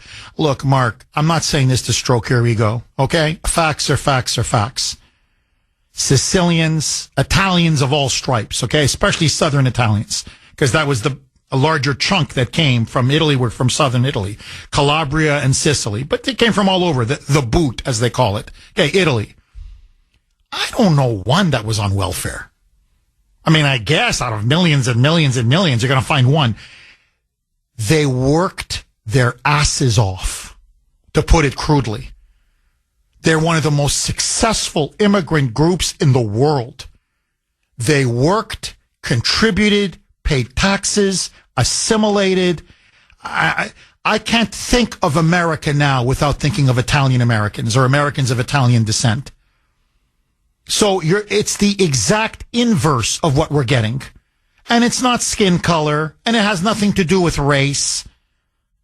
As the French say, au contraire, on the contrary. It's about attitude. It's about values. It's about respect for the country that you're coming into. And you nailed it. The attitude that Sicilians had, all Italians had, frankly, all the previous waves of immigrants had was, hey, if we want to be Sicilian, stay in Sicily. I mean, honestly, Sicily is I'm telling you, Sicily's gorgeous. And it's got a rich, vibrant culture. Nothing against Sicilian culture, believe me. But if you want to be Sicilian, stay in Sicily. If you want to be Irish, stay in Ireland. If you want to be Polish, stay in Poland. If you want to be Chinese, stay in China. I'm not being insulting. Look, think about it. If Americans went to Sicily and said, no, we're not going to learn this Sicilian. Nah, you guys, whatever. You guys do things a certain way. We're not going to do it that way. We're going to do it our way. They'd say, hey, look, if you guys really want to be Americans, go back to America, man. This is Sicily. It's a 1,500-year culture. We've been around for over 1,500 years. And this is how we do things. Now, if you don't like it, there's the door. Well, this is America. You're here. We're not there. We're here. Now, we welcome you. We love you. We want you on a par with all of us. We don't want to discriminate against you. But you got to assimilate. We're not asking for much. And look, I mean, that's why Sicilians and frankly Italians are one of the most successful immigrant groups, not just in America, but honestly around the world. Look, I know them up in Canada. Almost all my friends are Italians. Okay, almost all of them. I don't know one that's not successful. I mean, some a bit more, some a bit less. They're all successful. Hardworking, law-abiding, have families, pay their taxes, assimilated, some of the best Canadians you'll ever find. I mean, you name it. In Australia, in Argentina, in wherever you go around the world, you see an Italian immigrant, you see a success story. Now, look, Mark, to be brutally honest, this came from my father-in-law. Okay, my father-in-law said this. He was from Calabria, from southern Italy. He said, no, he goes, it wasn't smooth when Italians, I'm just talking about Canada, I don't know how it was in the United States. He said, no, initially when some Italians came, because they were afraid they had chickens in their backyard. And they thought maybe like in the cold old country, someone's going to steal a chicken. So sometimes they would, this is like in the 50s and 60s, they would grab a chicken and carry it with them onto the bus. And they would say, hey, look, man, this is not Calabria. No, you don't bring chickens onto a bus. The chicken has to stay home. Don't worry, nobody's going to steal it. If you're afraid, put up a fence. But you don't bring chickens onto a bus. And they're like, okay, here, my parents' culture, okay? Central Europe, Croatia. I know this is very foreign to people, but they're obsessed with titles in that part of the world. It's a legacy of the Austro-Hungarian Empire. Long story short, when I was a young boy, I was with my uncle on the street, and apparently he saw a doctor across the street, and he starts shouting to him, I swear to you, good afternoon, sir doctor. It wasn't even enough to call him doctor, to call him sir and then doctor. And so one of the problems in North America, in Canada and the United States, with the initial waves of immigrants from Czechoslovakia, Hungary, Poland, Croatia, Slovenia, all these, Ukraine, they keep bowing to people all the time. Like they're on the street and they see somebody who's a professional, or because in the old country, well, you bow. You're a peasant and they're an educated person. And so that whole class system, you bow. And they said to them, stop bowing. But we don't do that here, man. Maybe you do that over there. That's your business. But here, stop bowing all the time. So even with successful immigrant groups, it took a while for them to be completely assimilated, which is obvious. I mean, that's just natural. But when you're talking about a population, Mark, that is completely foreign, that doesn't want to assimilate, and many of them don't want to work, or to be more accurate, they don't need to work, because we're giving them welfare benefits up the wazoo.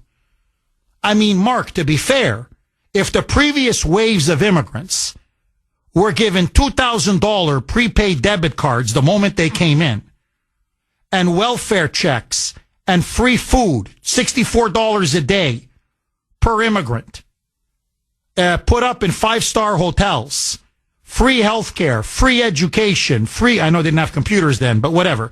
You know what I mean. Free clothes, free, typewriters or whatever they used in those days. What I'm saying is, if they got everything for free, many of them would say, why should I work? I mean, why? I'm getting everything for free.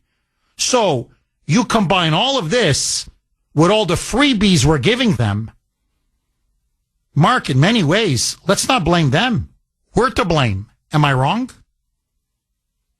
No, they were giving them all the freebies for one reason, to make them dependent. They want to put them on the plantation. Now, we own you. Your existence is dependent upon us. Look at what we've done for you. We'll keep giving it to you and stuff. They're doing the same thing. When they did the welfare and stuff, they destroyed the blacks in this country. And it just destroyed them. They were proud, strong family people and stuff. And welfare just tore through it and destroyed them. It's sad. And they're doing the same, take this into their own hands. I don't want to see vigilantism, but I can see it in the future. Oh, it's going to come. Oh, Mark, look, I appreciate your courage. Really, because you're saying what everybody's thinking. And they're saying it in El Paso, Texas. Where's the governor? Where's the attorney general? Like, after a while, if you're being cowed by political correctness and these accusations of racism when Venezuelan gangs are rampaging and occupying hotels, after a while, people are going to say, hey, look, man, I got to protect myself and my family. And that's what's going to happen. That's why Elon Musk is tweeting out Mad Max is happening really fast. Like that was Mad Max. I don't know if you saw the movie series, but it's basically he's got a gun and he's shooting all these marauders that are trying to kill him. It's every man, every woman for themselves. Mark, thank you very much for that call. Really good call. Honest call. 617-266-6868 is the number. Okay, quick reset. Let me ask all of you. Tonight, big, huge, important debate. Illegal immigration will be a key part of it. Should Trump discuss what's going on in Springfield? And should he hold Kamala Harris, the border czar, directly responsible. Will this be Trump's night? And is illegal immigration now his ticket to victory tonight and ultimately victory on November 5th? All of your calls, don't touch that dial. 9:20 on the great WRKO. Jeff Kuhner, Boston's Bulldozer. 617-266-6868 is the number. Okay, you can text the Kuhner Man, 70470, 70470. This is from 781. Jeff, just yesterday at work, I was talking to a colleague, and as I was speaking on how much the state of Massachusetts was spending on illegals, he and others said we were being racist. I mean, this is okay. So keep paying. I don't know what to tell you. Keep sending them your hard-earned money. So don't complain to me about the roads or the lack of police or the bridges or healthcare or education or all of the resources that are being diverted. No. Hey, don't complain to me about any of that. Or, the next time an illegal rapes an underage girl or murders somebody or whatever it may be, because you're being racist now. You see, reality is racism in the eyes of the left. Among the moonbats, among Democrats, reality equals racism. 617-266-6868 is the number. Dan in New Hampshire. Thanks for holding, Dan, and welcome. Yes, Jeff. And I've said this before. The Marxist Communist Democrats' ideology falls in line with what the globalists want. They're bought and paid for by the same globalist paymasters. So, Jeff, what we also got to look at is these Republicans for Harris, the Bushes, the Liz Cheneys, the Dick Cheneys, all right, Mitt Romney, okay? Also, we have to look at, Jeff, the Sununu who Nikki Haley, okay, during the presidential primary, and Kelly Ayotte was part of that. She was campaigning with Nikki Haley, neocon Nikki Haley, and who are part of the same stuff, globalism, okay? And if you look at the federal government in the U.S. Congress, right, it's federal, right? Am I right, Jeff? So when you're looking at that, you got Hamlin, okay, who's running in New Hampshire. He voted Democrat in the primary. He's not a Republican. And you got this other fraud running for U.S. Congress, which is federal as well, correct? Now, he's running, and he's in that same Sununu neocon Nikki Haley crowd, along with Kelly Ayotte, who's tied to the globalists, right? So that's what's going on here. So if we keep electing traitors, we're going to continue having traitors. Oh, Dan, I couldn't agree with you more. You're dead on. Look, that's why I'm urging everybody today. If you're in New Hampshire, vote in the primary, in the Republican primary. Send a message. Chuck Morse over Kelly Ayotte. Kelly Ayotte is a neocon, establishment, globalist rhino through and through. She's part of the Chris Sununu machine. She's with Nikki Haley and the neocons all the way. So to me, Chuck Morse is a true Trump MAGA conservative who's going to put the interests of New Hampshire first. And Lily Tang Williams, she's a Chinese immigrant who literally saw firsthand what Mao did to China. And she's warning us, this is what's going to happen to America if we don't stop Kamala in November. To me, look, the only two patriots in this race are Chuck Morse and Lily Tang Williams. So, to me, I think the issues couldn't be clearer. The choice and the contrast couldn't be clearer. If you're a patriot, if you're a conservative, if you love New Hampshire, if you love this country, if you really want to have a secure border, and you want to stop what illegal immigration, fentanyl, drugs are doing to New England and to New Hampshire in particular, then vote Chuck Morse and vote Lily Tang Williams. 266-6868, or else you're just going to get more of the same. And I'm telling you, more of the same is going to kill us.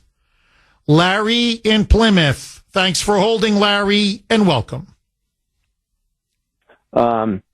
You're talking a bunch of stuff about, maybe the rigged debate and everything, which we know is going to happen in immigration.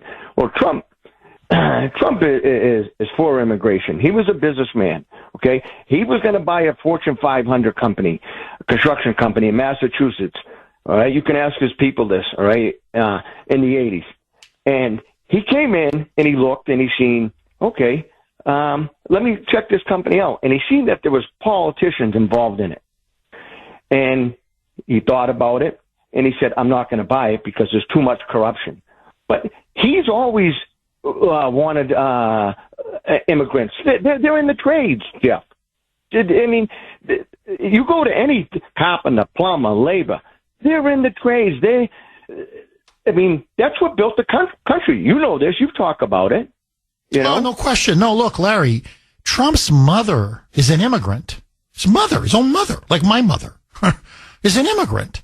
His current wife, Melania, is an immigrant. His first wife was an immigrant. Trump is not against immigration. That's the biggest lie the left keeps pushing. He's for legal immigration. And that's all the difference in the world. 9:32 on the great WRKO. Jeff Kuhner, Boston's bulldozer. Susie in Florida. Thanks for holding, Susie, and welcome. Hey, Susie. I'm sorry. Hey, Jeff. This is Susie, and I'm from Susie, Boston. Susie, can you do me a big favor? Because you're on speakerphone. We can hardly hear you. Can you get off speakerphone, please? Give me 1 second. All right, Susie. Okay, we'll come back to you, Susie. Just hang on, okay? Anthony in New Hampshire. Thanks for holding, Anthony, and welcome. Thank you, Jeff, for having me. I'm up here in New Hampshire. I've been waiting to go in and vote. So I want people to vote for Emily, Chuck Morse, Prescott, and Pam Brown. But the reason why I called, Jeff, is you're new to Massachusetts, relatively only 10 years. But this has been done in Massachusetts. When I was 10 years old, they did this in Revere, Massachusetts. They shipped in Vietnamese and Cambodians. They shipped in about 500 to 750 families. They totally destroyed the neighborhood of Shirley Ave. It used to be Jewish and Italians that lived in the neighborhood. They all got pushed out, and then in the early 90s, after they pushed everybody out, there was a massive crack pandemic that hit that neighborhood really, really hard. And this is all about votes, because contrary to what you might know, Massachusetts used to be purple like New Hampshire, and you stood a chance. And then they put in all these immigrants, and then after they were here legally, they were able to sponsor all these families. So Taunton, Brockton, and all those families got overwhelmed with Vietnamese and Cambodian refugees, and look what happened to all those neighborhoods. That's 30 years ago, Jeff, that this started, and it's a Democrat ploy to replace the voters. Anthony, I'm just curious, though. When I think Vietnamese or Cambodians, I think communism, obviously under Vietnam. Many fled, the communists. I think Pol Pot in Cambodia, that communist butcher who slaughtered millions of Cambodians.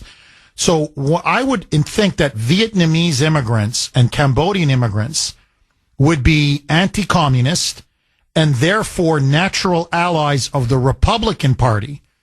So why did so many of them turn to the Democrats, the party that appeased and coddled communism? You're saying about Ohio? I heard when they came here, they were eating the cats. That's a distraction. These people, what you're making the mistake is you're combining these Haitian refugees that were allowed here by our government, 200,000, and you're combining them in with the illegal immigrants. And that's the problem. Listen, when you have 20 million illegals come into your country, Do you offer 200,000 people more asylum? No. So what they do is they put out these little stories about, yeah, there's probably one or two people that are eating cats, but they let that go out there so that way everybody hears about it and everybody starts talking about it and they can point the finger right to you. You're just a racist who hates immigrants. And when they first got here, Jeff, they were eligible for all kinds of benefits. And they were living 4 families to an apartment. They were still living on the rice. They were all driving around in brand new cars because they weren't paying any bills. And then eventually when their neighborhoods went to crap, the Cambodians and the Vietnamese eventually had to move too. So then when they moved, they started to slowly realize that this isn't exactly what we wanted. We fled that. The Haitian refugees are fleeing that same exact thing. They're fleeing violence and government tyranny and all that stuff. But we don't have the room for these people. It took almost 25 years for these Vietnamese people in that neighborhood to slowly absorb into the neighborhood and become part of the community. For 10, 15 years, the neighborhood looked like Cambodia, Jeff. There was trash everywhere, and now the city of Revere is a liberal mecca. Liberal mecca. Same thing with most of the North Shore, except for Saugus. Revere used to be Saugus. All the people from Revere moved to Saugus because they overwhelmed the system with refugees. Interesting. So you're saying, Anthony, basically, you keep giving out these kind of lavish handouts to these immigrant groups they keep pouring in. Of course they're going to vote Democrat, correct? You're basically bribing and buying them, correct? Correct. And here's the thing that people don't understand, right?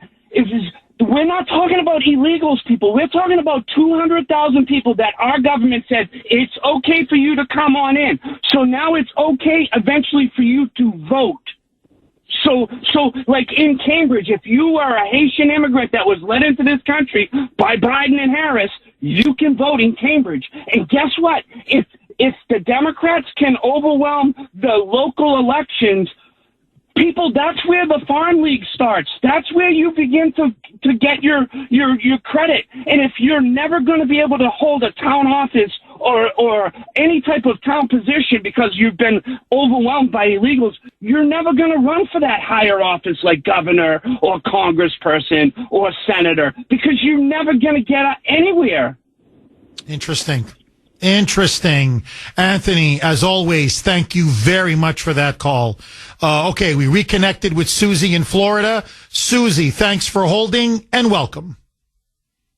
Hi, Jeff. Hi, so I'm from the Boston area. I'm here with my husband, visiting Disney. So anyway, yesterday we wanted to do, the Hall of Fame, the President Hall of Fame. They've updated it. It's beautiful. And what happened before the curtain went up to see all of the presidents, they went through many years of documentaries of, the most recent presidents, giving speeches from Kennedy to Clinton, Nixon. They went through all of them. The last president to give a dramatic speech documentary that was shown was Obama. And that was it. So then the curtain rose. So no Trump?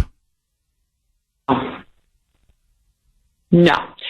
So after the show was over, I walked over to an usher, and I was very polite, and I said to him, "Excuse me, I have a question." "Yes, sure. What is it?" I said, "Can I ask you, why did the presentation of documentaries end at Obama?"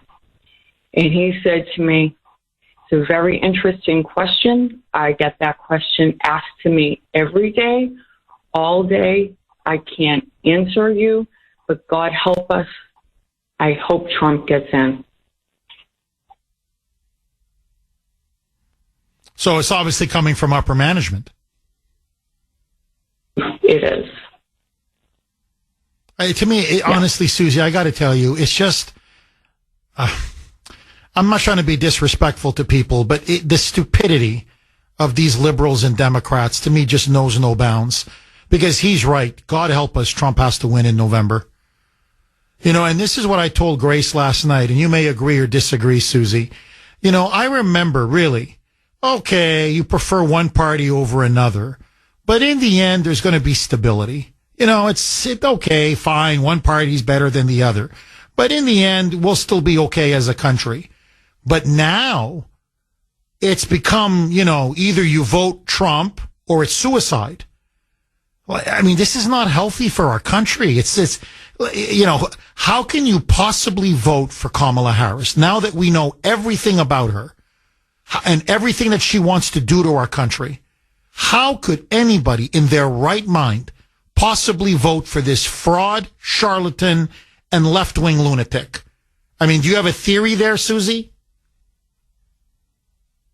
I don't know. I don't know, Jeff. I mean, I honestly, I think people that are voting Democrat are just ignorant to the fact that they don't read, they don't listen, they just do what they're being told instead of researching policies.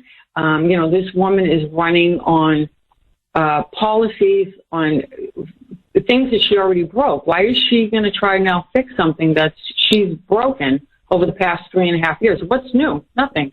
Nothing is new. You know, that's what amazes me. You know, I live north of Boston and I drive 95 every single day, and I see all of these illegals that are walking up and down 95 north. And there are hotels that are up and down this area, and they're all living in them. And I'm very nervous, Jeff, because I'm afraid. I'm a woman. I walk my dog. I run. I'm afraid of something that's going to happen to me. And what's happened, and I live in a very nice area, you know, and they're all over the area which I live in, and they just walk. They have backpacks. Oh, I know. Susie, look, it's not safe. I'm not saying don't run, but you got to be very, very careful. You got to be very careful. And that's what I mean. There's a certain, we're hitting a tipping point, and you want to bring in more of this? Really, they want all of the country to become Springfield. They're crazy. 9:49 on the great WRKO. Jeff Kuhner, liberalism's worst nightmare, baby. Okay, you can text us 70470. 70470. This is from 602. And it's a brilliant point. Jeff, Haiti is the poorest country in the Western Hemisphere. So ask yourself, what happened to the billions of dollars given in aid for Haiti through the Clinton Foundation? Yeah, that's a very good question, 602. Very good question. Let me harbor a guess. The Clintons stole it. I don't know. I'm just saying. David in Boston. Thanks for holding, David, and welcome. Good morning, Jeff. Hi, David. Jeff, listen, you know, I don't know who cuts me off at the knees on a regular basis when I call your show. I'm not trying to attack anybody. I realize I'm sympathetic to a talk show host or a board operator. I know it's not an easy job, but Jeff, I've been calling in for years and years to talk radio. You know, I'm in my 70s. I'm a disabled Vietnam veteran, and I go all the way back to the infancy of interactive talk radio up in Anchorage, Alaska. Even Art Bell, before he moved to Pahrump, Nevada, coast to coast, Art Bell, the late Art Bell, George Norrie has taken off over from him. But he began his broadcasting career up in Anchorage, Alaska. And I lived up in Anchorage, Alaska for years and years, actually Eagle River, Alaska. But anyways... David, I don't mean to cut you off, David, but so you're not happy with the treatment you're getting when you come on the show, David? Yeah, a good call. My opening comments, I'm just laying the foundation for my call. But before I can build the edifice on my foundation, I'm cut off. And I notice you don't do that with you pander to the females, and it's almost like a femdom show or something. David, hold on. What? I pander to I have a lot of female listeners. David, is that my fault? Apparently, Sandy, what are my numbers? Apparently, I have phenomenal numbers with women. I don't know why, but we have a lot of female listeners, so that's why we have a lot of female callers. Yeah, we do very well with men as well, obviously. But compared to other talk show hosts, male talk show hosts, they go, Jeff, I don't know what it is, but the women love you. I'm like, well, it must be my body. If you saw my body, you'd get the joke. Okay. But David, the point is, so, does it bother you that I have female callers? Because it's 2 minutes now you've been on the air, and I still haven't heard your point yet.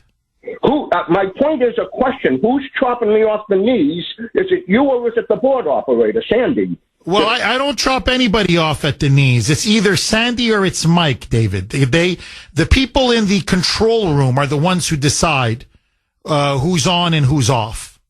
So I just, and they just cut you off right now. That wasn't me, David. That was them.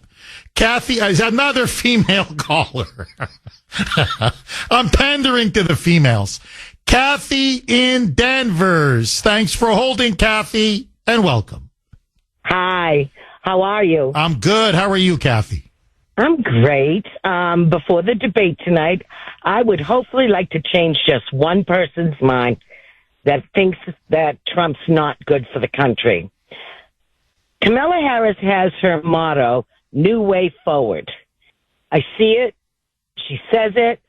And I'm thinking, I've heard this before. New Way Forward is a bill number HR 5383 that they've been trying to push through. Garcia and a couple of Democrat senators to change the racist criminal justice system against illegals, pandering to illegals. People need to know they talk in code, Democrats.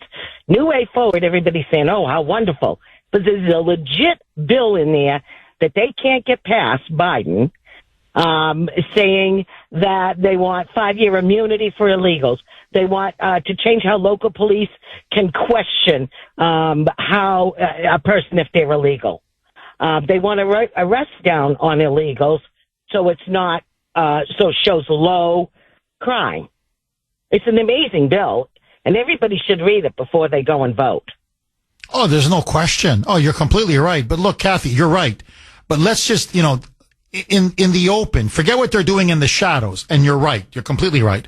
But let's just say what they're doing in the open. Have you been ever offered $150,000 to buy a home? Basically a free house from the government? Do they offer to give you $64 a day in food, catered meals? Has the government ever put you up in a 5-star hotel? Did the government ever cut you $2,000 checks every single month or prepaid debit cards? Spend what you want? Have they ever done that for you, Kathy? Because honestly, they've never done anything like that for me in my entire life. I had to pay my own mortgage, buy my own house. I got to buy my own food. I pay to the government. I get nothing back from all they do is take my tax money. So I've never gotten a single thing from the government. Have you, Kathy?